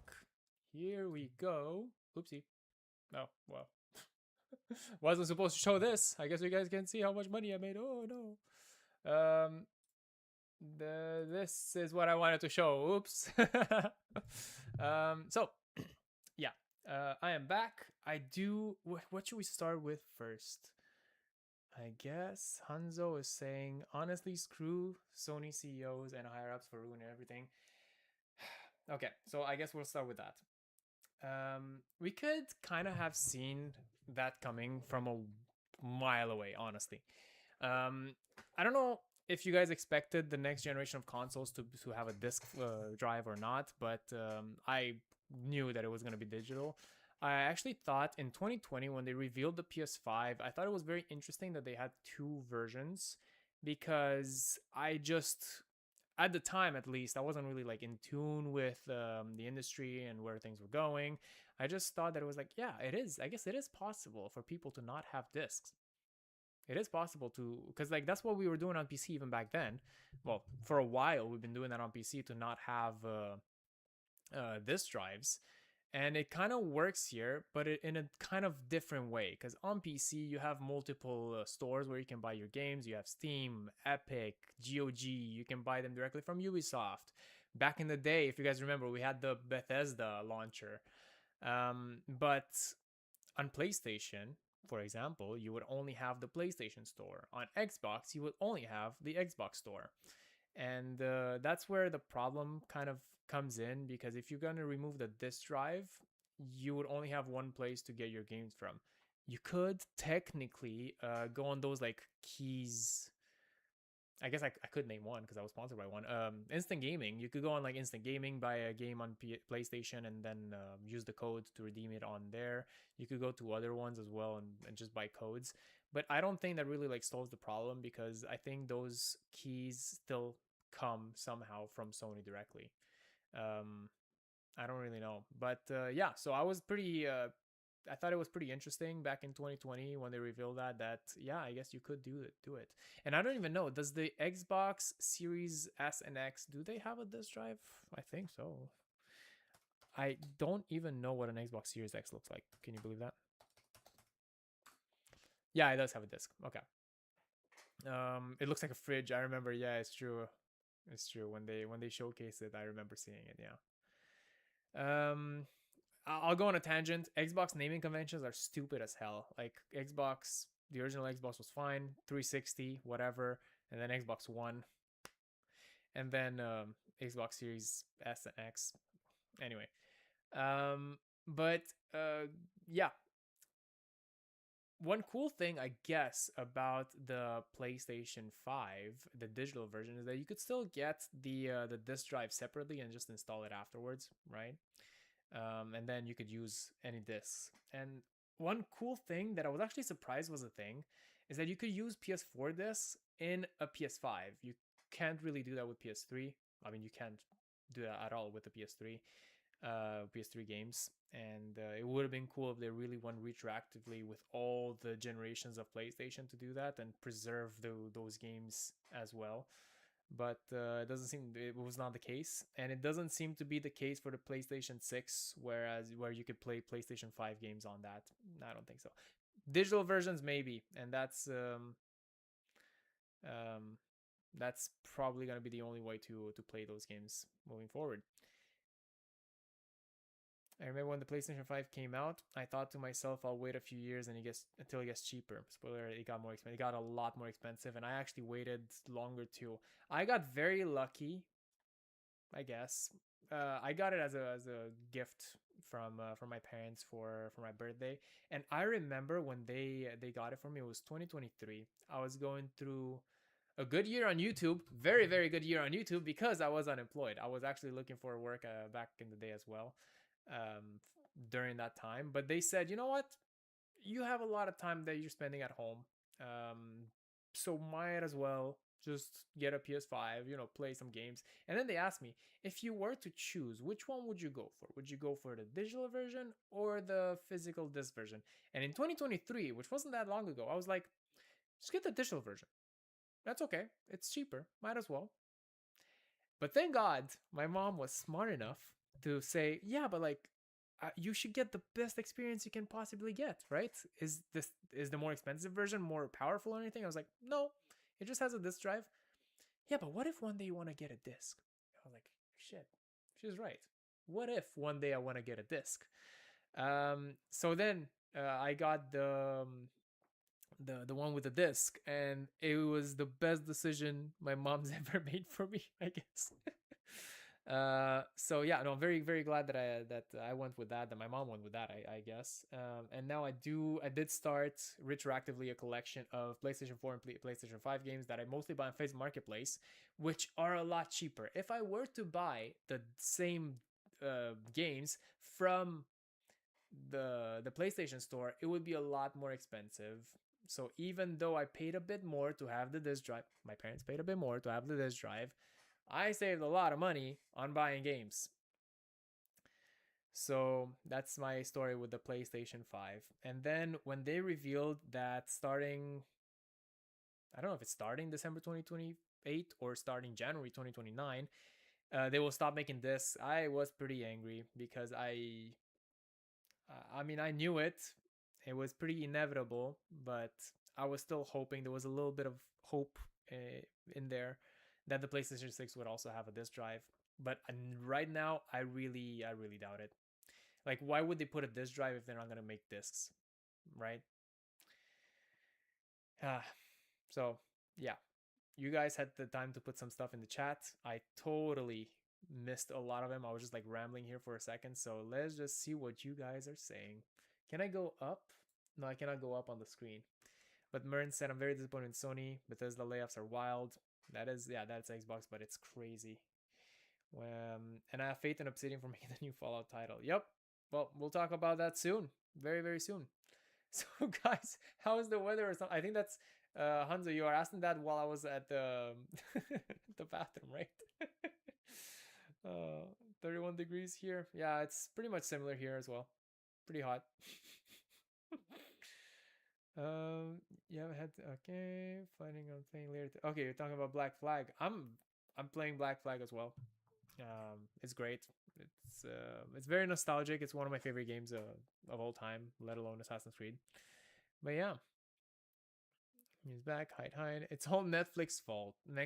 It's all Netflix's fault. A little bit. Well, maybe.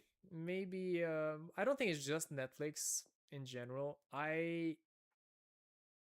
As mean as it sounds, I guess I do also blame the consumer. Because if we didn't really prioritize our convenience as much, these companies wouldn't take advantage of us as much. And I wish it weren't the case, but I guess they will. Every opportunity they see to save a few bucks, they will take. So it's not everyone's fault, obviously, but as the trends started leaning towards everything going digital, they saw the opportunity, they took it, and they're going with it, I guess. But Netflix actually benefited from that because they started their business with discs and mail, right? So people didn't want to go to a Blockbuster or other video renting stores in person, and they were ordering them online, getting the DVD, and then sending it back. And then eventually it turned into an all digital thing where you would pay a monthly fee and then see everything on the platform itself, right? So you would just stream it. And it does feel like games are kind of leaning in the same direction. When Game Pass came out, I was actually kind of worried at first because people would stop buying games, physical or digital, and they would just go to Game Pass and then play their games there. But I tried it as well. It's actually pretty good. It was actually pretty good when it was very cheap. Now the price is a lot higher, even after they reduced it a few months ago. So it's harder to justify getting a monthly subscription for games that you can't really finish within that month, right? Especially if you have a job, you have kids, you have other responsibilities. Netflix, it's a lot easier to consume because it's 1 hour, 2 hour, 3 hour movies that you could all watch in one sitting if you want. But when it comes to games, you would have to like stretch out the gameplay time over weeks or even months in cases of big games such as, I don't know, Crimson Desert. It's not on Game Pass, but I'm just saying Crimson Desert, Baldur's Gate 3, or any other like big RPGs. I think Fable, for example, that's definitely gonna be on Game Pass.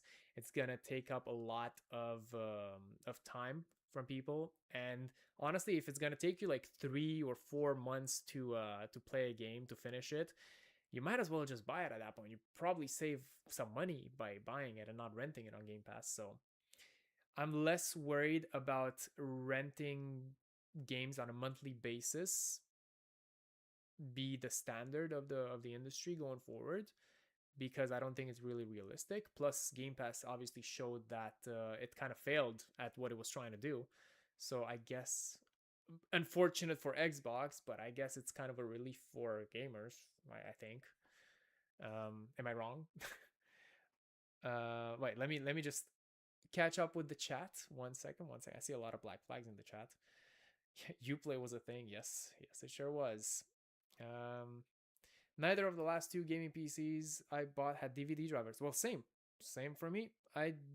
You could get an external DVD. I don't know what it's called. Is it called like a DVD CD reader, CD-ROM? I don't know. Had to buy an external. Oh yeah. I didn't even finish your message there. Which is the best version, S or X? It is X. I know that. Microsoft knows how to count. Yeah, no, they're awful. They're really awful. We don't even know. Actually, no, it's called Xbox Helix, or the Helix project that they're calling the new Xbox. So I think we know. We might know what it's gonna be called, but you know, these corporate people, they like having like code names for projects and then changing the name afterwards for some reason. Things are exponentially more expensive in the gaming world.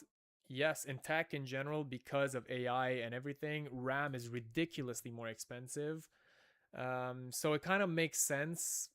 I hate admitting that I don't like to agree with the companies for increasing the price, but I understand why they do it, because they probably were selling these consoles at a loss to begin with, but now with everything getting more expensive for them as well, not just for us, it unfortunately makes sense that they up the price. The problem is when RAM prices or like GPU prices would eventually go down, these companies are not gonna reduce the price of the PlayStation, right? They're gonna keep it high, so they're gonna benefit from this issue that they're having. Yeah, and then praising my mom 100%. With physical, you can at least buy from used market. Yes, exactly what I was saying. Like this, let me just find one.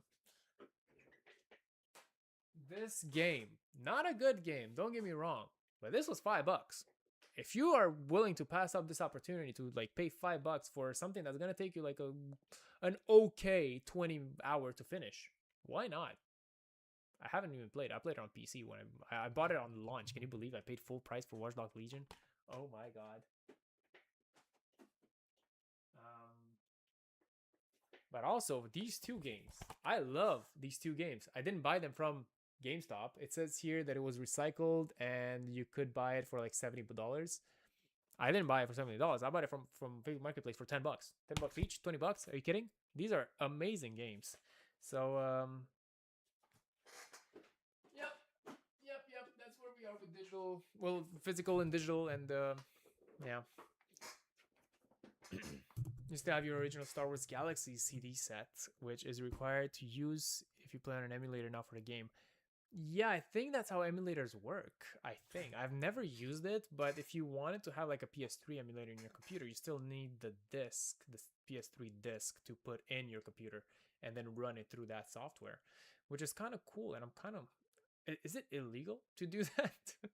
I don't want to admit that I'm considering doing something, but if I'm still gonna own the disc, who really cares at that point, right?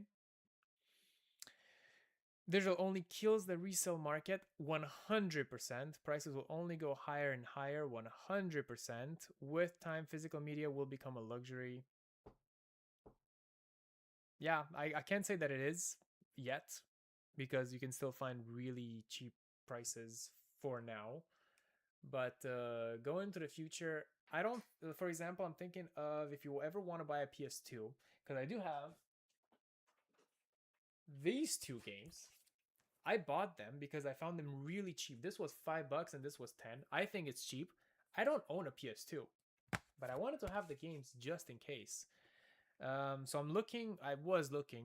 Now I bought a house. I need to prioritize buying furniture right now, right? So I don't have the money to spend on a gaming console, but I was looking at some point to get a PS2. It's $100, but I do expect it to go higher in price as the inventory goes down, because at some point these consoles break, they don't make them anymore, so there's going to be a scarcity issue. I'm expecting, at least. Maybe I'm wrong about that, but I don't know. But at least I got the games. But with an emulator, that wouldn't be an issue, because I have the games, I have the CD, and I could emulate them on my computer. Plus, there are peeps like me to collect that like to collect box sets and such. Yeah, they look nice on my little shelf there, so I'm not complaining about having the box. My ex took the PS5 when we broke up. Merd. How could you? Why would you let that happen? And there's no way I'm gonna buy one. Mern, what are you doing? That's awful. What are you saying? No.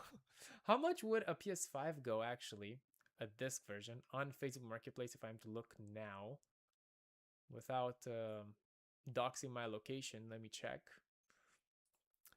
PS5 console. I see one is the digital version at $500.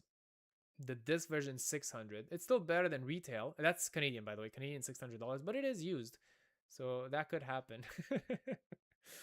Yeah, no, that's awful. That's awful. I'm sorry to hear that. Maybe an emulator could be a solution. I hope PS6 flops. The thing is, I don't think it will. I don't think it will. Again, can I sound like an asshole for a second? I do think most of gaming revenue comes from console players, not console players, sorry, casual players. For example, oops, I just got, give me 1 second.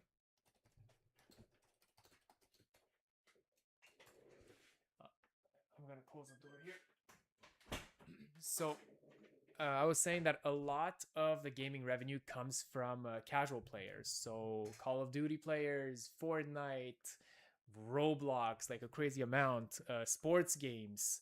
And I don't think those people really give a shit, to be honest. And because the bulk of the revenue comes from those people, the companies are really going to take advantage of us, the hardcore gamers, to pay the price for that. So while it is good that the industry is growing and the customer base is growing, it's always good to have more money in the industry, right? But since it comes from people that don't care about being taken advantage of, it kind of puts all of us that do care into a pickle.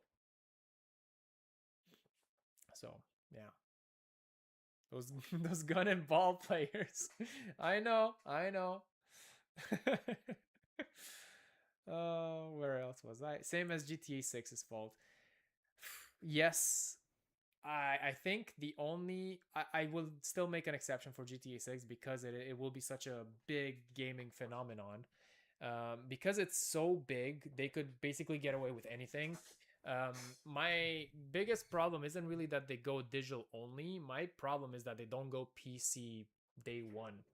And they do that because they know they could take advantage of their players, because a lot of them, one, don't care, and they know that the ones that do care, like me, are still gonna buy it. I guess I'm a sheep when it comes to that, but I'm still gonna buy GTA 6 when it comes out. And yes, it will be digital, and yes, unfortunately, it will be on PlayStation because it won't come out on PC. Yeah, I've heard that saying pretty often. If buying a game doesn't grant us ownership, piracy is stealing. I will not share my opinion online, but I will not share anything. So yeah, I think for me personally, GTA 6 will be the last one that I'll really make an exception for, because even before they came out with the news that they're gonna stop making PlayStation discs, they're gonna. I knew that I was gonna buy it anyway. So, and I knew it was gonna be console only because that's what they did with Red Dead 2 and GTA 5, and I knew that it was gonna be all digital because why would they risk a physical copy? Especially after Assassin's Creed Shadows had the massive leaks. If you guys don't remember, Assassin's Creed Shadows prior to its launch was supposed to launch a month before, but then they delayed it last minute. It was supposed to launch on Valentine's Day 2025, and then it got pushed another month to March. But the physical copies already shipped to retailers, so there were these like massive box of Assassin's Creed Shadows discs in warehouses that people found, and you can't trust anyone, right? So a lot of them were being taken and then shared and then sold like under the table to other people. So they knew that if that happened to GTA, if people got their hands on GTA discs before launch, obviously that was gonna happen because people are willing to pay like hundreds and hundreds of dollars to get this game, especially if they were to get it early. So yeah. And Hanzo says that's where most of the revenue comes from console. Yep. And why it's not on PC. Yep. And they know that we will pay twice. I still want GTA 6 on PC because we will play it on at what's likely to be 30 FPS on console, and then once 1 year later we kind of get like a 60 FPS upgrade. So a lot of people are gonna want to try it. I probably won't get it day one on PC, but if I'm gonna see it on like a deep sale, let's say $20, I'll probably get it on PC as well just to give it a try in 60 FPS because that's gonna be nice. Okay, let me just go back to the chat because I missed some things. The techno feudalist future where you will own nothing and be happy. Unfortunately, yeah, and I saw this trend for a long time and I've never really been happy with it. And I did buy some games on digital from PlayStation as well at the beginning because I was like, who cares? It's on sale on PlayStation. Why would I buy it on a disc? And now I really regret it. Like Ghost of Tsushima, I don't have a physical copy for. I have Ghost of Yote, but I want the physical copy of Ghost as well, and I don't have it. And also, if you guys ever look on Marketplace for games or whatever, Sekiro, the freaking 7-year-old game, you cannot find it cheaper than $50. And every time you find it, it gets sold like this. So I don't know what's going on with that game. Is there like a scarcity issue or whatever? But I would like to have a physical copy of that game too because I have it on Steam. But yeah, no, that's a very very good game. That's anyway. Sorry, I started talking about random stuff. Where was I? People went for Netflix because it was easier to watch things while commuting to and from work, and then create an opportunity to relax during this some idle time. Yeah, yeah. There's other, I don't know. Like Netflix, I think was a very very good offering back in the day, especially because you could share it with other people as well. Um, and it was a lot cheaper and you could find a lot of things on Netflix. A lot of companies were willing to work with Netflix to have their content on the platform. But then everyone and their mom started opening their own platform, right? We had HBO Max, so Hulu, that's pretty old, I think. I remember when Disney Plus came out, I actually was in university. It was my first year of university when that came out, and we had like a whole project on it saying what Netflix should do to be able to survive this purge of new streaming softwares coming out. And I don't remember what our thing was, but we were talking about it quite a lot back in the day. And everyone got Disney Plus at a very cheap price in the first year, selling at a loss, I guess. And then the next year, literally 1 year after, they doubled the price for the subscription. So that's also similar to what Netflix did. I don't remember what year, but I remember there was the one time that they removed password sharing. Well, the ability to share your password, and you have only a few screens available to you if you want to use Netflix. And I was using my dad's account as well. So I was having Netflix at my apartment. My dad was using his own TV. My brother was at my parents using another TV to watch Netflix. And then the price stayed the same, but the password sharing was unlocked. It was locked, right? It was not an option anymore. And I couldn't watch Netflix anymore. And then my dad said, you know what? I'm just going to quit it. And I was like, okay, well, if if my dad is gonna quit it, a pretty casual consumer, right? Everyone else is gonna quit Netflix. But then the day that it happened, their stock went up. I think it was the day of, or like the week of, or whatever, and everyone started subscribing. Everyone who got kicked off started subscribing to Netflix, and they got like a surge of not owners, of new users.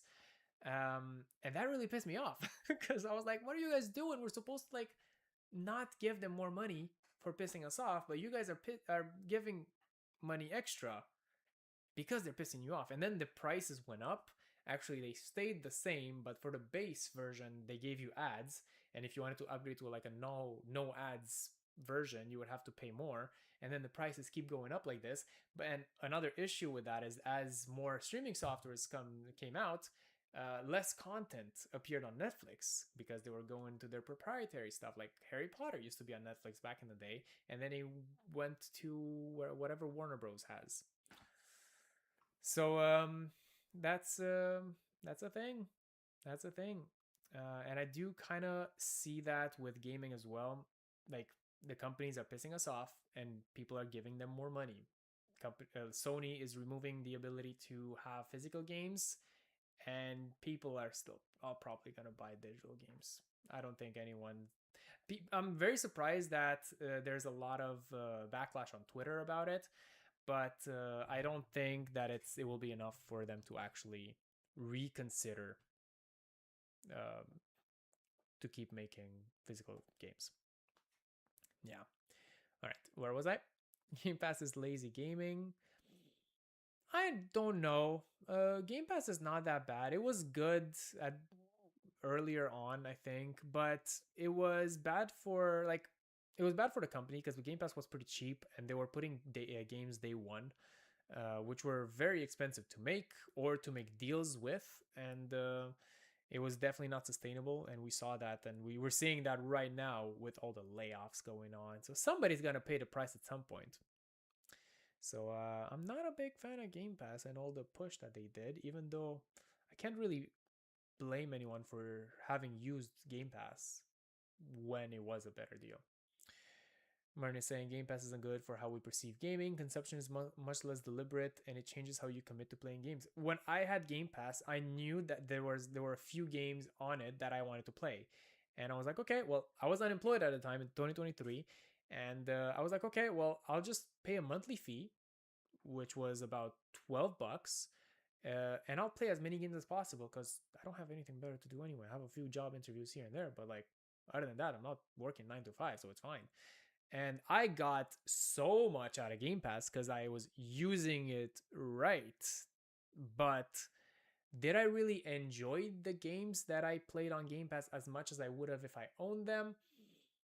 Probably not, because I was rushing through a lot of them. And one game, for example, the first game that I played on Game Pass that I regret not buying was Wolong Fallen Dynasty. It's basically Neo, but in China, made by the same people, and actually a sequel is going to come out pretty soon. It's hard to find in physical, and even if we were to get it on Steam, let me actually see the Steam price for that. Fallen Dynasty, it's 52 Canadian dollars. It's not horrible, but for a 3-year-old game, it's rare that it's on special, this game, I'm just saying. So yeah, I do want to replay that game. And you see, Game Pass doesn't really allow you the opportunity to replay if you unsubscribe or if the game ever disappears from the platform. So yeah. Isn't PS3 backwards compatible? I don't think it is. Is PS3 backwards compatible? Full PlayStation 2 backwards compatibility is exclusive to specific early fat models. All later PS3 Slim and Super Slim models cannot play PS2 game discs. I did not know. Oh, all PS3 models can play original PS1 games, but only the fat ones can play PS2 games. But that's weird. Very, very weird. I didn't know that was a thing. Thank you for letting me know. Maybe I'll get a PS3 instead of a PS2 because I don't have that one either. And there's another game that I really want to play, but I'm pretty sure it was exclusive to consoles, and you guys are going to laugh at me for that. Um, Let me see if I can find it. Yep, this thing. I really loved Bakugan back in the day, and I remember playing this game. It was actually on the Wii. And if I don't have a console and the game to play it now, I cannot play it on PC because it was a console exclusive, and this game was the shit. So I really miss it. I've always wanted to replay it, but yeah. So I do need a PS3 as well. There's also Defenders of the Core that I haven't played, but I don't care that much about it. It's the original game that I want, and it is on PS3, and I see it. It's pretty cheap. Oh, you can find it on PS2 as well. Interesting. I didn't know that. But yeah. So you see, having physical media is important. Not that I need to convince you guys, but I'm just trying to convince myself even more, I guess.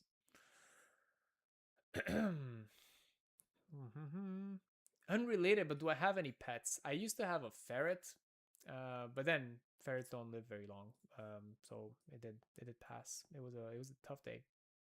But no, I don't have any pets. Yeah. Actually, I did show my ferret at some point in a very, very old video. While we're talking about pets, I'll go on a tangent. I think the video is unlisted.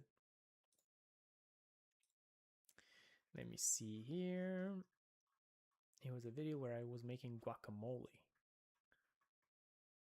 I think. If I can find it.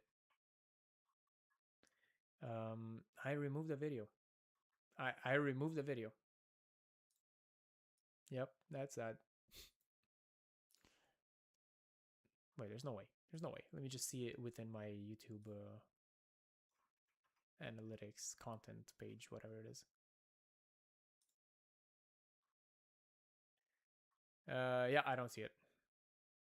Nah. Sorry, guys. Bakugan was good. Bakugan was amazing. Actually, where's... Oh, I have a Bakugan here. So, another beautiful thing about Facebook Marketplace is that people are selling their old stuff, and it doesn't only have to be games. You can also find like old toys on there too. And this guy was exclusive. It came exclusively with the DS version of that game that I showed you guys, which actually is a completely different game, different systems and everything. So I don't know why it had the same cover art or whatever. But yeah, it came with this guy, and this guy was $20 on Facebook Marketplace.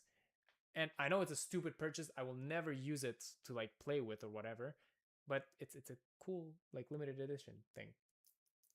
Yeah, he's Naga. He's like one of the gods of Bakugan or whatever stupid lore they had. I thought it was like the coolest thing when I was a kid. Thinking back, obviously it's cringe, but it's pretty cool. I'm fulfilling my my childhood dream of having that stupid Bakugan in my room. Not gonna waste my money. GTA not worth it for me. All power to you. If you don't care, even better. It probably actually is kind of annoying to see so much media on GTA 6 and so many people talking about it. But yeah, no, if you don't care, don't buy it. Good.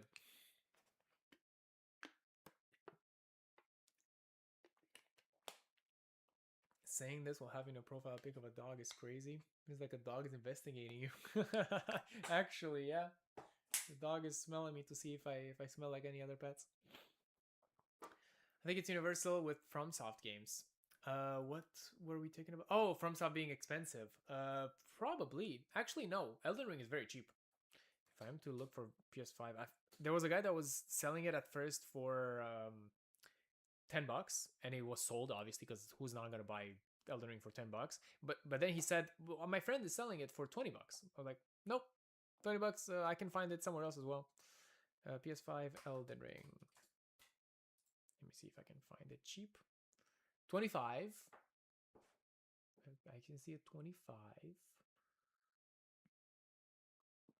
Yeah, well, if I found Sekiro at 25, hell yeah, I would buy it. Wait, there's this guy. He's selling Sekiro, and he's selling it for 50. Yep. You cannot find Sekiro cheaper than 50, which is so annoying.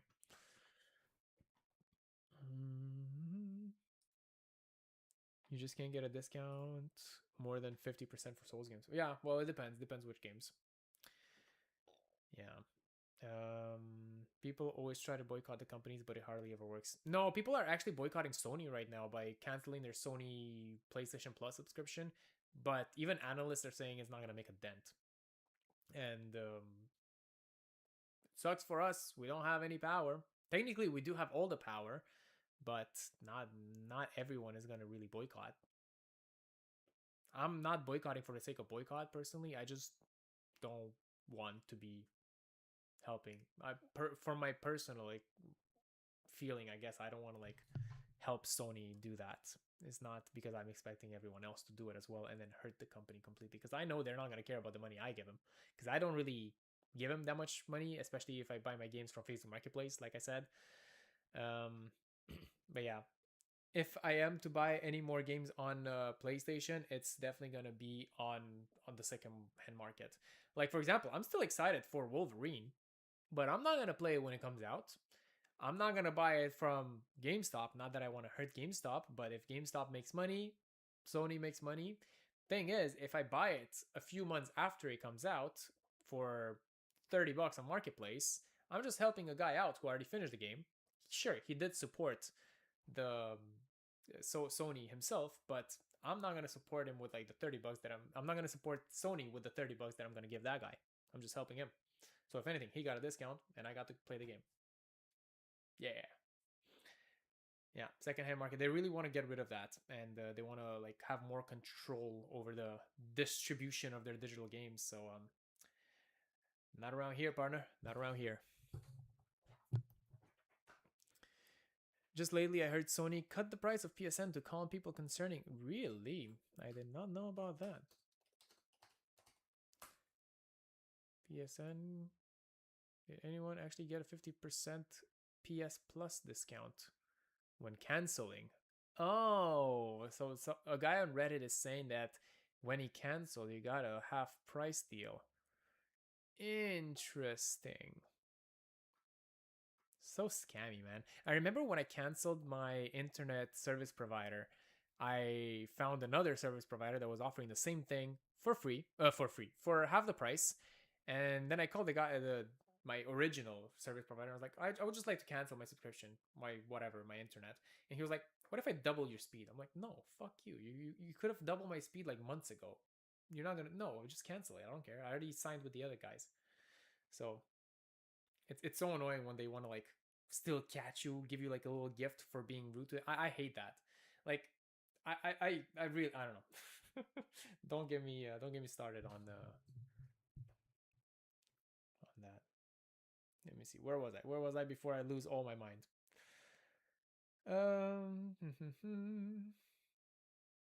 There are too rich to face consequences. 100%. I stopped using Game Pass when it went beyond $5.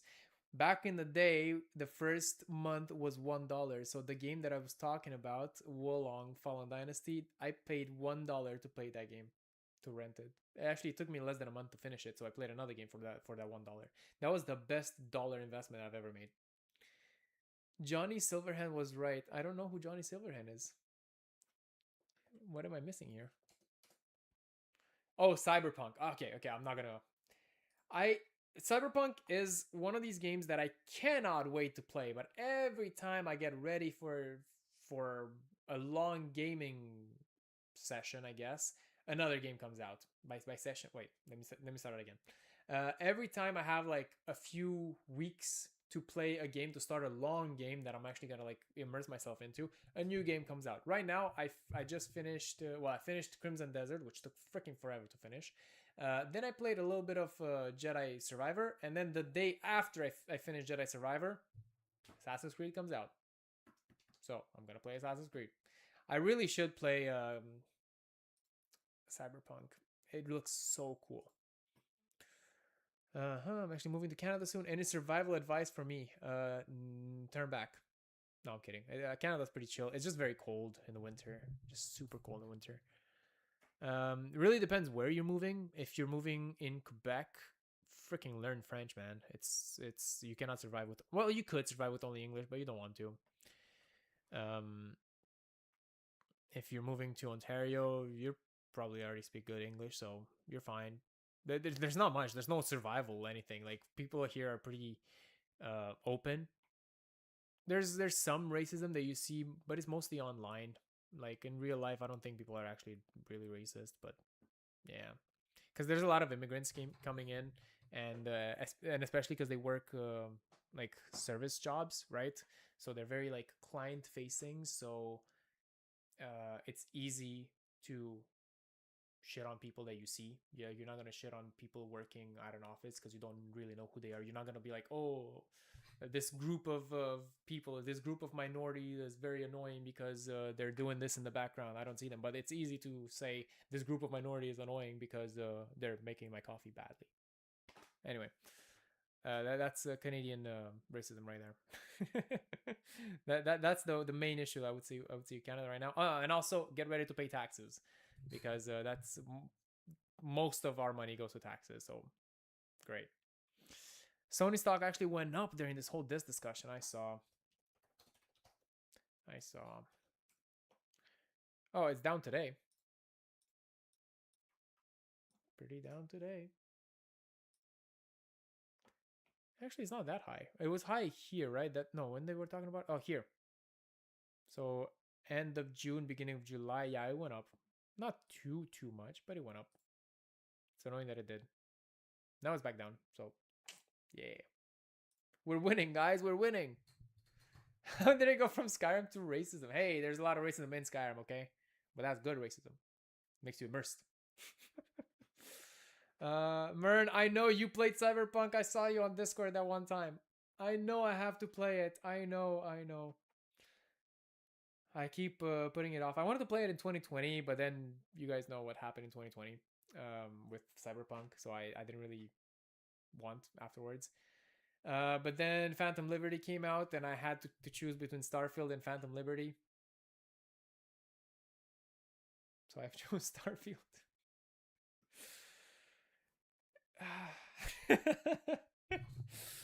I know. Skyrim brings you back from playing Cyberpunk. There's just so many games to play. It's crazy. There's this one thing that Mutahar, Summer Renegade Gamers, that YouTuber, said that his backlog is so big right now that he doesn't even need to depend on new games to be entertained for the rest of his life. So I'm kind of in that vibe as well. Like I do obviously care a lot about Sony not having discs. I'm still gonna buy games digitally on PC, but there's so many games to play now that I don't really care if I'm missing out on like Sony games right now. Oh yeah, it's true. Yeah, the third person thing in Cyberpunk, I would have liked that to be part of the main game because I also prefer playing in third person. I play Skyrim in third person and Fallout. Yeah, I'm not a big fan of first person, but I will make an exception for Cyberpunk because it does look amazing. Yeah, other than that, I think that's it when it comes to Sony. Not looking too great, I suppose, but yeah, play Cyberpunk. At least Cyberpunk 2077, when it came out on Switch, it came out with the whole game on the cartridge, right? So good job, CDPR. Also, CDPR is also behind GOG, which provides DRM-free games on Steam. So they're also like helping the fight of what's the opposite of game preservation? They're helping with game preservation by doing that. So that's great. Obsidian time. Okay, let's go with Obsidian. I actually have not seen too much information about Obsidian. So let me see if I can pull up a new article. Was there anything today with more information?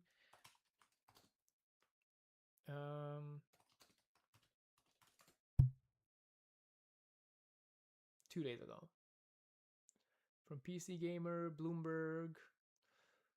Okay. All right, cool. I guess I'll just go with, oh, you gotta pay to read Bloomberg? No, I won't. I'll just go to IGN. I'm sorry. I'll just go to IGN, I suppose. And this article says, did you know that Obsidian reportedly cancels Avowed 2 to focus on a new Fallout game? Wow, what a time to be alive, ladies and gentlemen. When we just stopped talking about Sony destroying the industry and Xbox is here pretending to revive it. So we did hear some rumors from Jason Schreier actually, who actually has a pretty good track record of like leaking stuff. He has a good network of people from the inside, and when he reports something, it's usually true. And if it's not true, it's usually because it eventually gets canceled. So there's apparently talks of a new Fallout game in development by Obsidian, the creators of New Vegas. Um, why the fuck did it take so long? What's going on? It took so New Vegas came out in 2010, and it's been 16 years since. And I wasn't there when New Vegas came out. My first Fallout game that I played was Fallout 3, but I played it when Fallout 4 came out because I didn't have a PC strong enough to play it. And I actually freaking loved Fallout 3. And then when I finished it, I was like, okay, well, that was cool. That was very nice. Let's try New Vegas. And then I gave it a try, and I honestly did not like it at first. I thought it was, well, because it was different people making the game. Obviously, the game's gonna feel different. The writing was gonna be different, and the vibe of it was different, you know. Even though it is on the same engine and it has a lot of the same assets. What I found about it back in the day is that there's not that much linearity within New Vegas as opposed to Fallout 3, where it literally tells you exactly where to go, who to talk to, and what to do. New Vegas, you could do. There is still a line of quests that you can follow, but there's so many choices in it that it really feels weird at first when you're not used to playing games. And especially when it came out, which again I did not experience, there were a lot of bugs. It was very unpolished, and it's very well known for being a game that actually took 18 months to develop. So within 18 months, they were able to create a new game. Bethesda would never. At least nowadays, I suppose. When it came out, the game was not very well received. I remember it got an okay Metacritic score, but let me see here.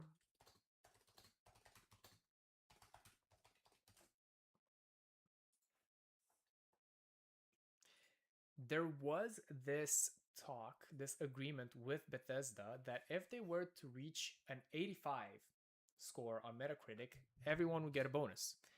Problem is, they got an 84 and they did not get the bonus. And everyone was very mad at Bethesda for not making an exception. But I mean, they did not meet the deadline. Not the deadline. They did not meet the criteria to get the to get the bonus. So apparently that's all water under the bridge. But after New Vegas came out, there was this like event. I don't remember who it was.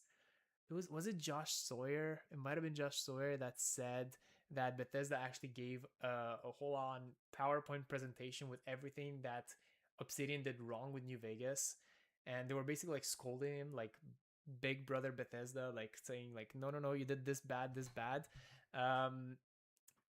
So it's kind of funny to think back now that a lot of people are saying that New Vegas is better than any other Fallout game that was made by Bethesda.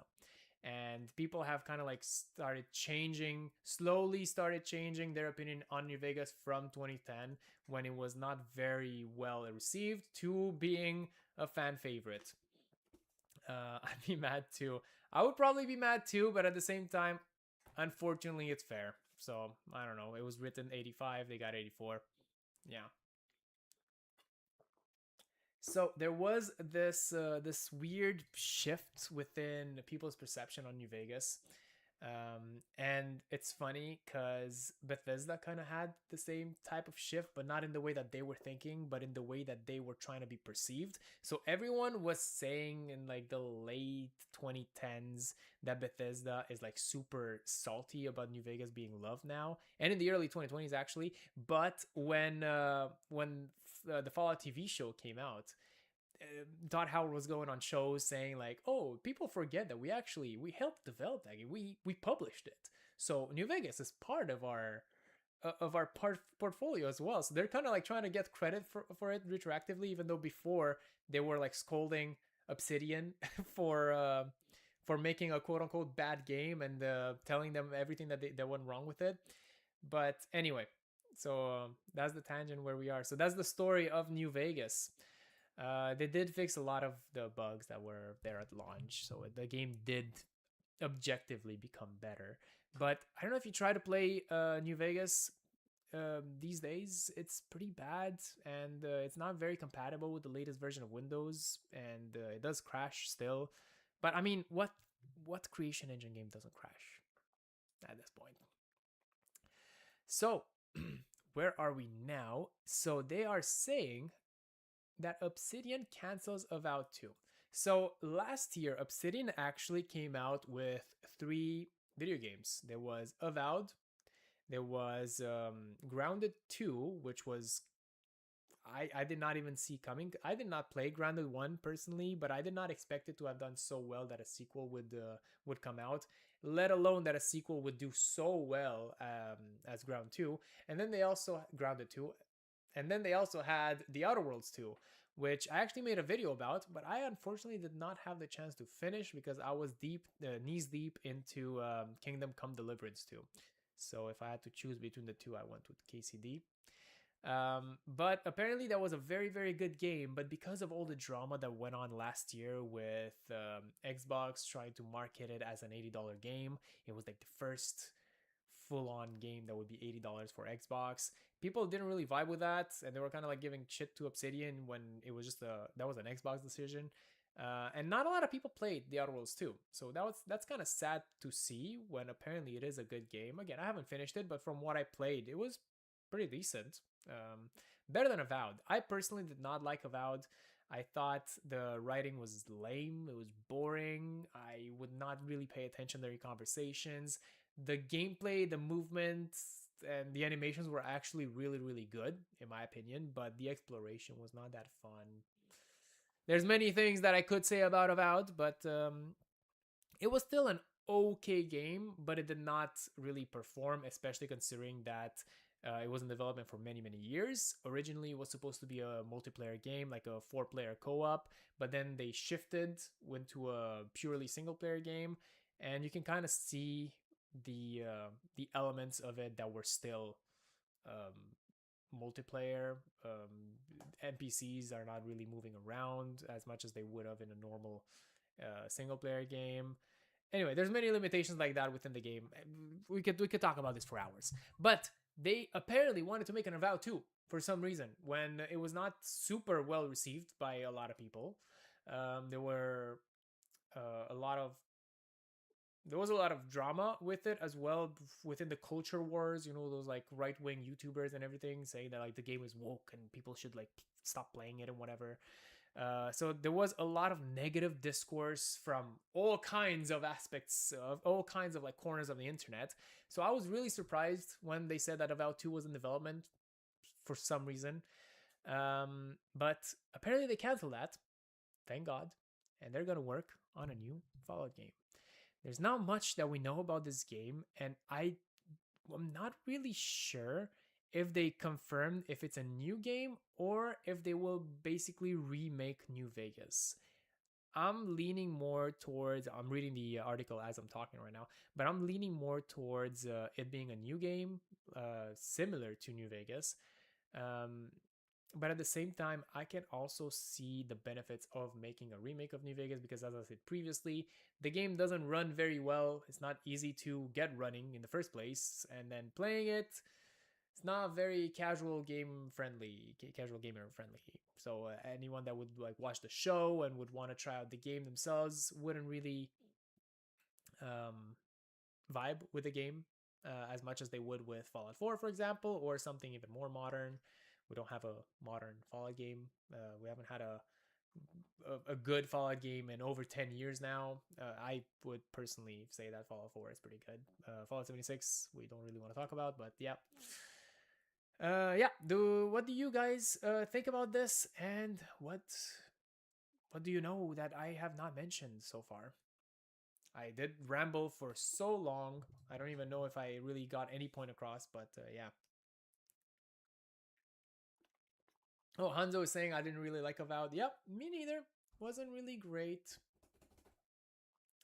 It was an okay game. I can't really pinpoint what problems I really had with it, but I did not really enjoy it as much as I wanted to. And people were saying that, well, before it came out, it might be like an Elder Scrolls successor. It's a Scrolls like game, which sure it takes a lot of inspiration from Elder Scrolls games, but it was very very different in terms of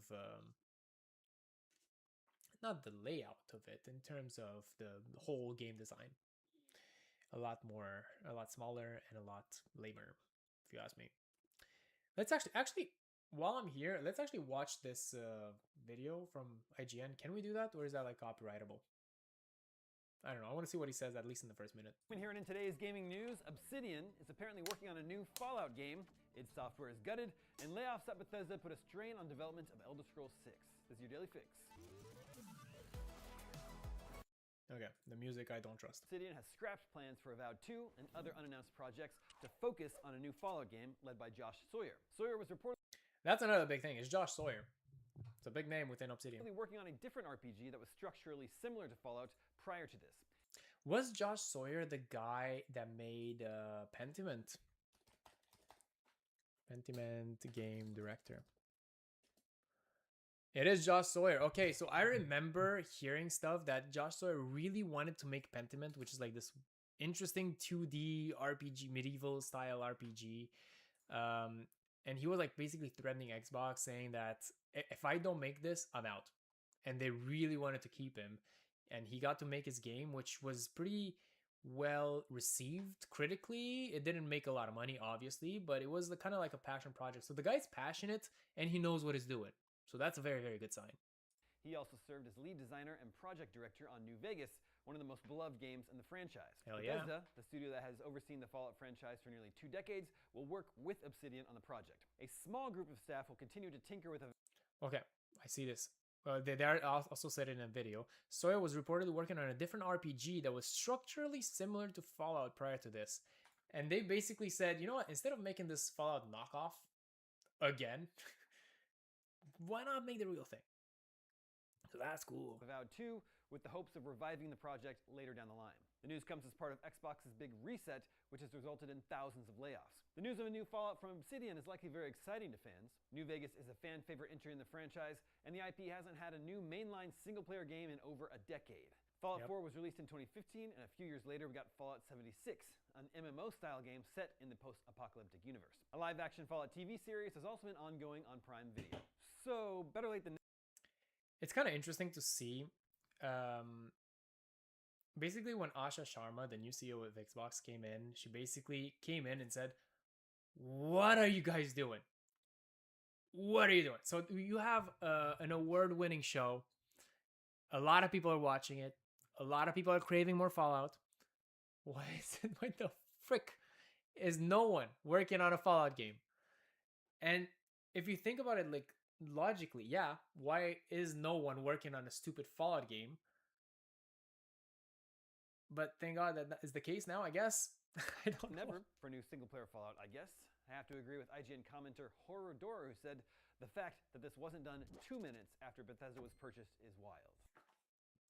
Bro, I don't even need to watch this video. That's exactly what I said. So, sorry. Where was I with the chat? Mismanagement, my friend. There's so many things that I would have done a better job. That's it. I would have done I would have made so many better decisions myself, the idiot YouTuber. It seems so easy. It just seems so easy to please people. And you notice probably within the last few months that Xbox is trying to get these like quick wins when they change their logo, when they reduce the price a bit of Game Pass, and when they had their was it Developer Direct or something, Xbox Direct, I don't remember, the showcase where they show off new games for Xbox, when they had the exclusive announcement for the new Gears of War game and Clockwork Revolution. Like they're doing this easy like wins sort of thing, and this is a big win, but they should have done this many years ago. I feel like this is so simple and so easy. And I remember when Bethesda got bought by Microsoft, the first thing I did was check who owns Obsidian. And I was like, it could be done. We need one dude to say, do it. We need Phil Spencer to say, do it. And Phil Spencer didn't do shit. So I don't know, man. Like, I could have done that.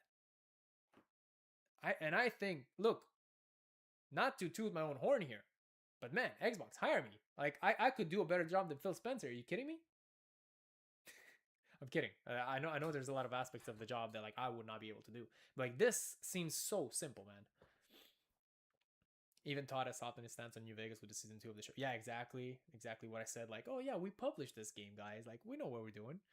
I didn't play Fallout before Fallout 3, so didn't hate them like everyone else acted like they did. Didn't hate Creed either. What do you mean by Creed? But I didn't hate New Vegas when I first played it. I just thought it was kind of boring. It didn't have as much structure, at least at first, as Fallout 3 does. Because Fallout 3 is so easy to play. You don't even need to think about it. It's so linear. But I like the vibe of Fallout 3, how Washington, D.C. is destroyed and you get to explore that. And that's my favorite thing about Fallout 3. But then New Vegas has the Vegas Strip, but in order to get there, you need to like play for like 20 hours, maybe 10 hours. Grind a little bit. If you try to like get a shortcut, you get destroyed by Deathclaws. So it's kind of it's a different game. If you know how to play New Vegas and how it's meant to be played in order to have more fun, you are probably gonna like New Vegas more than Fallout 3. And I haven't replayed Fallout 3. I played New Vegas with mods and all the DLCs when the show came out. But yeah, Fallout 3, I don't want to touch it because I know there's a remaster in the works. And there's rumors of a remaster for New Vegas as well, but I don't think this is it.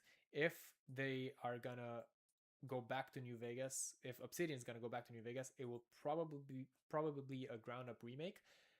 But I am still leaning more towards a brand new game from Obsidian.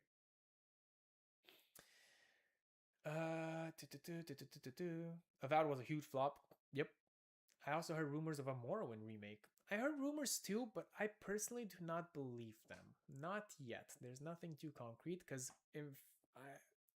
some people have said that Morrowind just needs a remaster, and I completely disagree. If you're gonna play Morrowind's, like if you're gonna try to sell Morrowind, it cannot be sold the way it was structured originally. Not because it's a bad game, it's actually very, very good, but no one's gonna read that much text. No one's gonna want to miss their swing when you play, and no one's gonna like commit to so much character building nowadays. A lot of people would, don't get me wrong, I would, but not the casual gamers that we were talking about earlier, where most of the money in the industry comes from. So it would be a bad business move. Honestly, Fallout New Vegas really needs a remaster or a remake. I would say that it needs a remake more than a remaster, and same goes kind of for Fallout 3, but we'll see where that goes. I was very surprised with the Oblivion remake last year. I think it was pretty well done. Performance was dog shit, really bad, but the execution was really good. It did feel somewhat modern, so maybe they can do the same, alter the gameplay just slightly with Fallout 3 and give it a whole new life. New Vegas, we need to make a little bit more changes in my opinion, because it does feel more hollow than Fallout 3 because they didn't have that much time to develop it. For example, the strip having so many load screen doors in between different sections of the strip is really kind of takes you out of the whole experience. So they would probably need to rework the strip and how New Vegas is structured, in my opinion. Probably add new NPCs here and there, new stores. That would be cool. But yeah, that's why I'm leaning more towards a remake than a remaster when it comes to Fallout New Vegas. Really annoys me that they say it's a Skyrim killer trying to ride on anything to bring people. It seems like they're not confident. Yeah, it's true. It's true. There's a lot of games that are trying to be Skyrim killer nowadays, I noticed. Well, maybe not nowadays, but like 2 years ago, there was this cool game, Tainted Grail, The Fall of Avalon, that I played. I also was sponsored by them, so I guess I guess I am a little biased in terms of that. But the game was really good. The game was really, really good. It felt more like Obsidian, more like Oblivion than Skyrim. But the gameplay was good. The graphics were not super modern, but the art style was so good that it compensated for all the lack of graphical fidelity there. Oh my god. I need to do some vocal exercises before I start streaming again. But yeah, when it came to that game, I feel like the writing kind of started getting a bit stale towards the end of it. But if you're gonna play, well, if you're gonna play through the whole thing, I would hope. But the first half of the game is really good, and the DLC was really good too. They were nice enough to give me the code for the DLC when that came out, and I enjoyed the game. It was pretty good, especially if you can get it on sale. I would recommend it. Only Fallout game I played is 1. Wow, Joby, 1. Look at you. Look at you going old school. I haven't even seen. If you show me pictures of Fallout 1 and Fallout 2, I probably wouldn't be able to tell you which is which. I don't really know how to play Fallout, the original Fallout games. Yeah, I'm not a big CRPG guy. I did play Baldur's Gate 3 when that came out, and that was phenomenal. So maybe I should give Fallout 1 and 2 a chance. I heard they're really good, but it's hard to go into it. I guess this is I'm showing my lack of being able to focus in games. But yeah, it's cool that you played it though. I heard I heard the story at least is very good, and all the lore that comes with it.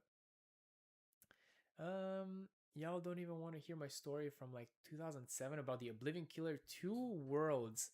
Why does that ring a bell?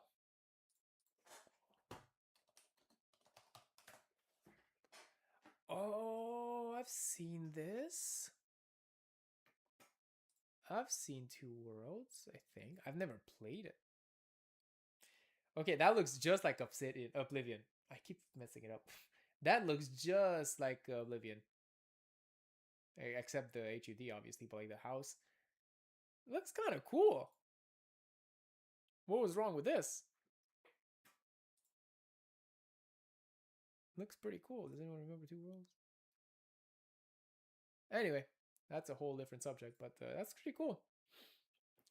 Where are we? Xbox shouldn't have bought so many studios. That was part of the problem. Yes, 100%. They wanted to be like the everything company, and they did not manage anything well. They were saying that it didn't matter much if a lot of smaller studios were not being profitable, because basically Minecraft, Call of Duty is going to subsidize for it, so they're going to get money from the big guys to still be able to get the smaller, critically acclaimed titles such as South of Midnight, which got a few awards, but none of them were like for Game of the Year. They were for like being, I don't know, like important games, like socially. They would deliver like a social message, and they got some pretty cool awards for that. But the game lost a lot of money apparently, and now what was it? The name of the studio, Compulsion Games, is now going independent. So basically, Xbox said, "Okay, here's a little bag of cash. Go. You're not ours anymore. We don't want to see you anymore." At least they didn't shut down the studio, but that basically means, you know how I see this, like studios going independent, which apparently they didn't close any studios during these layoffs, but a bunch of them were let go. I see it as, instead of killing a spider in your house, you take it in a jar and put it outside, but a bird is definitely going to eat that spider no matter what. So you're just letting it out into the wild instead of, I don't know, it's like a delayed killing in a way. But at least they weren't shut down. Maybe they are able to still turn a profit and then become like their own studio and whatever. But for now, if I were them, if I were like their employees, I would still not feel safe, even though the studio's not shut down. Oh, my audio is low. Sorry. We had this problem earlier in the stream where it's probably been a problem for the whole stream actually. Apparently my microphone doesn't capture my voice that well, so I need to be super close to the microphone. So I'm sorry if I like got a bit too comfortable there. Where am I? They have such good IPs, just collecting dust. I know. Like Fallout is probably their biggest IP that they're not utilizing at all, and they haven't like they keep saying yes, okay, we have Fallout 76, but like Todd, come on, like we understand that you got Fallout 76 and you're proud of it, and it's making money, but I don't think it's making that much money personally. But you gotta make something else as well. Like not most Fallout players are not gonna really care about 76, even if you have a cool new update. I personally, I enjoy parts of 76, but I'll be much happier with a brand new game, even if it's not a big Fallout game. It's like a small spin-off. I'll be much happier with that. Or give me private servers without having to pay for them. Let me go webcam only and chat. Yeah.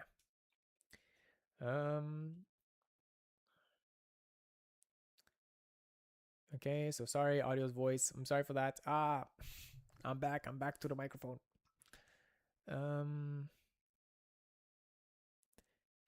There's a gap between what studios think we want and what we want.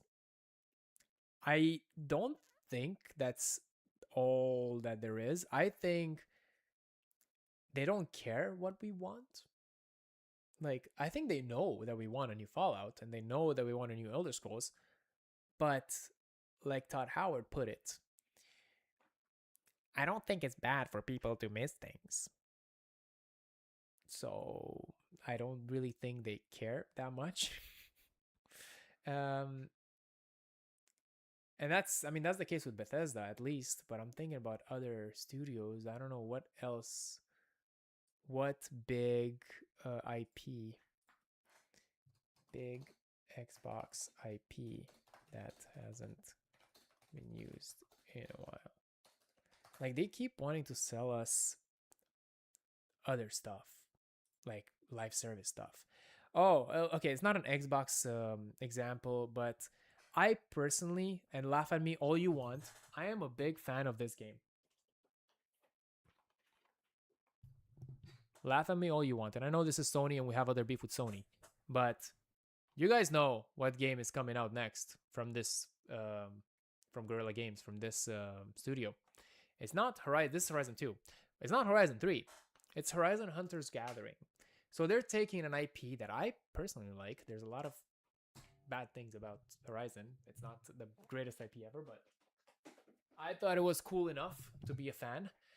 Instead of giving us Horizon 3, a nice single-player story concluding Aloy's quest and giving us more adventures to go on, they give us Horizon Hunter's Gathering.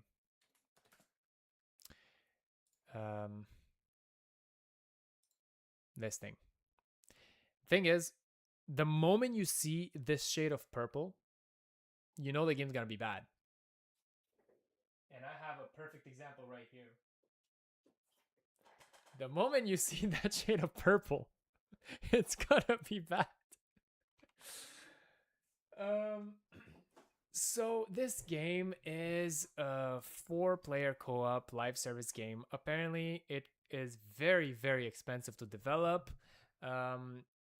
It kind of breaks the lore quite a bit. They give random people superpowers when it's only supposed to be Aloy, this main character, that has superpowers, more or less. Because she's like the chosen one, she's the reincarnation of whatever. But these guys can like basically teleport or whatever, so it's very lame. So it breaks the lore, and they spent, I don't know, 7 years developing this shit, and absolutely zero people are excited for it.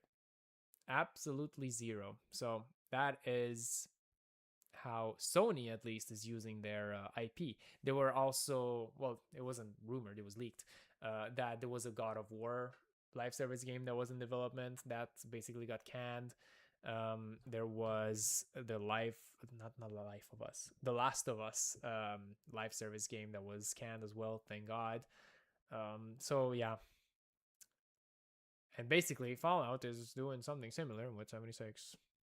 That's another one. They should be doing more single player stuff. It's so easy to make money, man. It's so easy.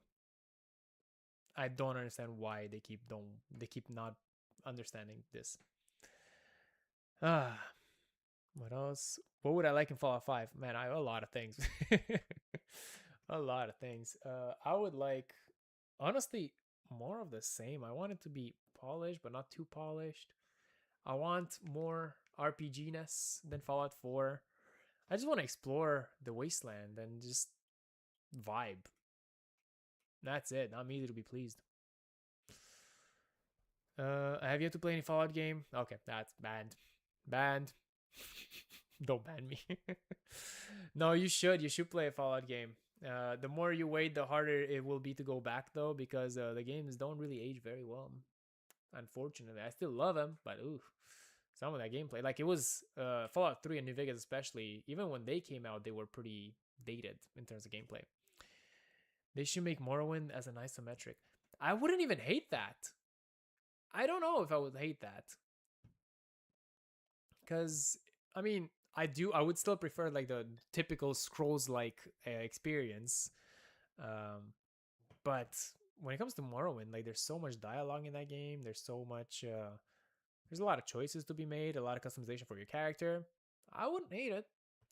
Man, I was obsessed with Oblivion and would read articles about this game every day and got super hyped up about it and had to wait months for release. Finally came out and I got home with it, put it in, and instantly red rings on my Xbox.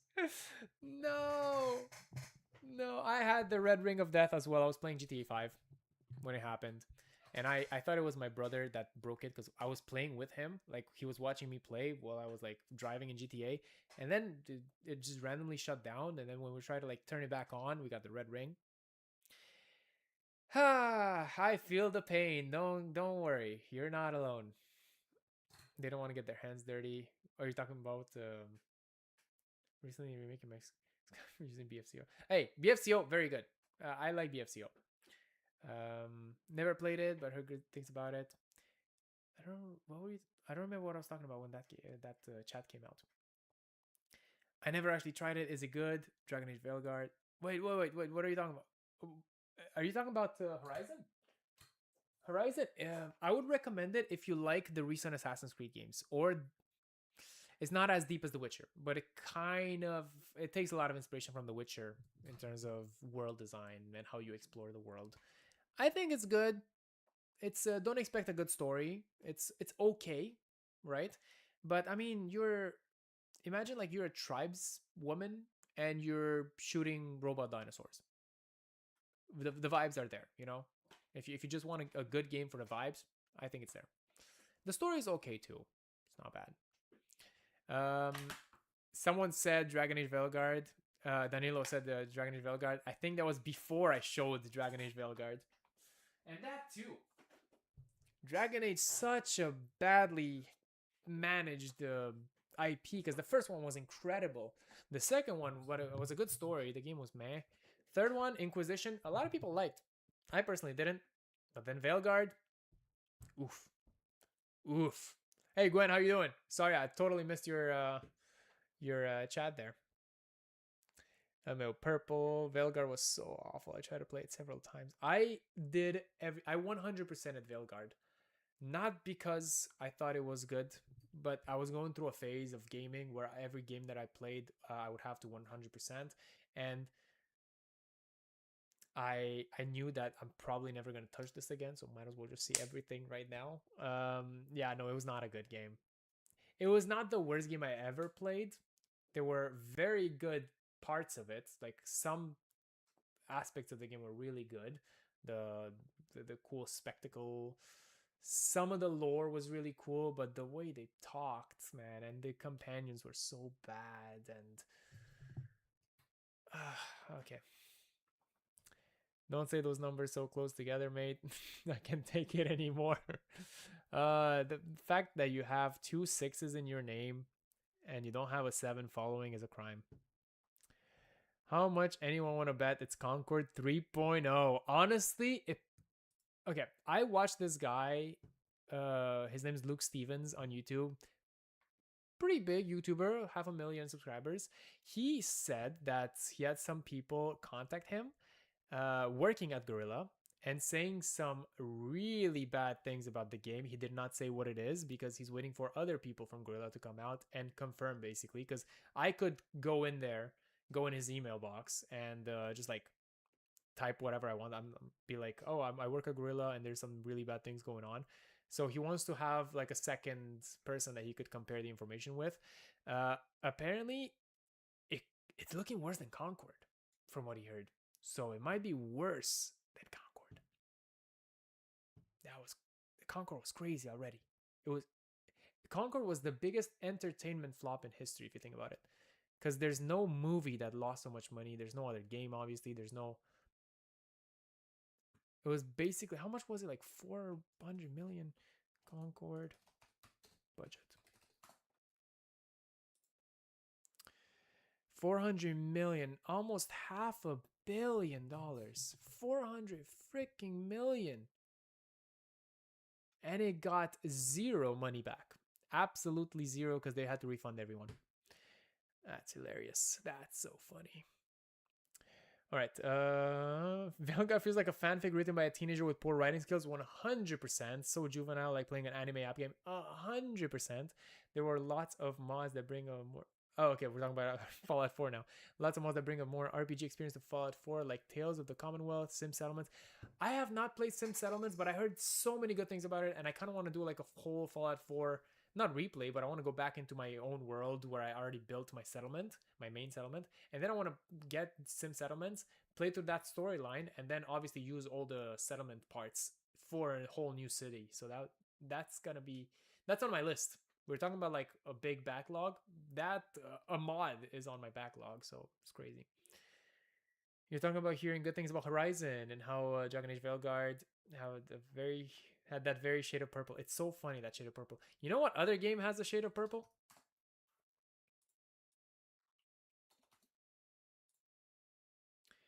There's another game that has a shade of purple. But this one's not going to be a flop. For 100%, this one's not going to be a financial flop. Will it be good, though? I don't know. But the purple doesn't... Obviously, the purple is just a funny coincidence. It doesn't really signify stuff. But wouldn't it be funny if it had bad writing as well? I would be sad because I would like this game to be good, but it would be fucking funny. Okay. Horizon is pretty but shallow. It is, but I like it. It's good. Just don't buy it digitally. Buy a disc. Do yourself a favor, or buy it on Steam. Some Skyrim / Fallout OGs in the chat. Yeah, it's awesome, huh? Just another bit of the game lover making huge Skyrim mod lists. Yep. Nice. Thanks to Neva for you. You're very welcome. I'm glad you like them. Thank you for joining the chat. Like Mass Effect Andromeda, I swear the same writer sat down with a 12-year-old boy and decided to let him write the script. That's what it feels like. I played Andromeda. Is the only Mass Effect game that I played. I haven't played the original ones, which I know is a crime. I know, but yeah. I thought Andromeda was just okay, but I don't remember anything about the plot or anything about the game. It was a very forgettable game. In my opinion, at least. Something weird I noticed in your camera, it kind of overexposes the image and then it fixes itself and colors look normal again. I don't know how to describe it other than that. Oh, like that. I just saw it. Yes. I think it's is it a focusing error? No. I don't know, maybe. But that's a good point. Maybe I should look into that. Thank you. By the way, I'm soon gonna upload my first armors on Nexus. Very cool. Just a mashup with recolors. I'll send you a link. Cool. Sounds very, very nice. Hey, we'll start with something. Mashup in colors sounds really good. So it's not just mashup in colors. But then eventually that this gives you experience to create something bigger as well. So that's very cool. I support it. Should have bought Concord physical day one just for the meme. I wish. How much does Concord go for? Can I find it on Marketplace? I don't know. Give me a second. Where's Marketplace? Oh, here. Where's the freaking search bar? Concord. PS5, I guess. Nope, no one's selling it in my area, unfortunately. Can you find it on eBay? Concord. Okay, PS5. He gives me like other stuff that are called. Oh, 56 bucks. Maybe I should get it just for a meme, honestly. Might as well. And love the look of Andromeda, but God dialogue. I don't remember the dialogue at all in that game. Is the biggest entertainment flop? Yeah, that's a good point. That's a good point. GTA is the definition of too big to fail. I'm afraid so. I really think it's gonna print money. From Fallout 5, I really want them to go to an area with new animals and mutants. I heard people conjecturing New Orleans, and it sounds fun. I'm not from the US, but Scooby-Doo Zombieland. New Orleans would be awesome. I think it's gonna be in San Francisco. There's many like small details that point to San Francisco, so I think so. New Orleans would be pretty cool. But I think I would prefer San Francisco. You know what other game is in San Francisco? This game. You can actually see the Golden Gate Bridge in the background. So yeah. San Francisco is a cool city.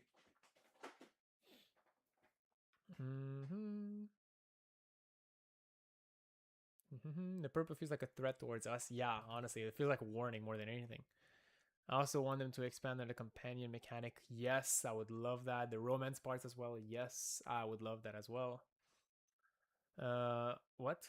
Indies? Skyrim Zal. What? Oh, Skyrim Zal. Okay. Indeed, Skyrim Zal, like the person. I thought Skyrim Zal was like a game or a mod or something. My bad. That flashing isn't just you. No, apparently not. It happens. Let me actually see. Maybe I can do this. Maybe this will stop it from doing that.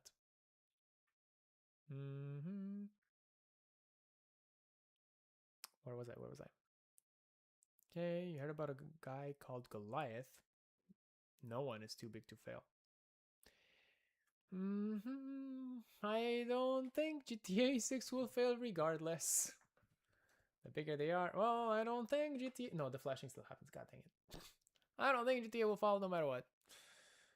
It's almost 2 a.m. here, so I'm gonna get something. All right, Hanzo, thank you for joining. Thank you, and we'll be streaming again soon. So have a good one. Yeah, I should go too. I'm due for cooking dinner. I wanted to talk about Elder Scrolls 6 as well, but we can save it for another day because there's not much news on that. We just know that it's at least 2 years away. But it was cool to talk about Fallout and to shit on Sony for however many hours we streamed for. This was a weird stream. Next time I will be more organized. I'll do my best. But thank you guys very much for joining today.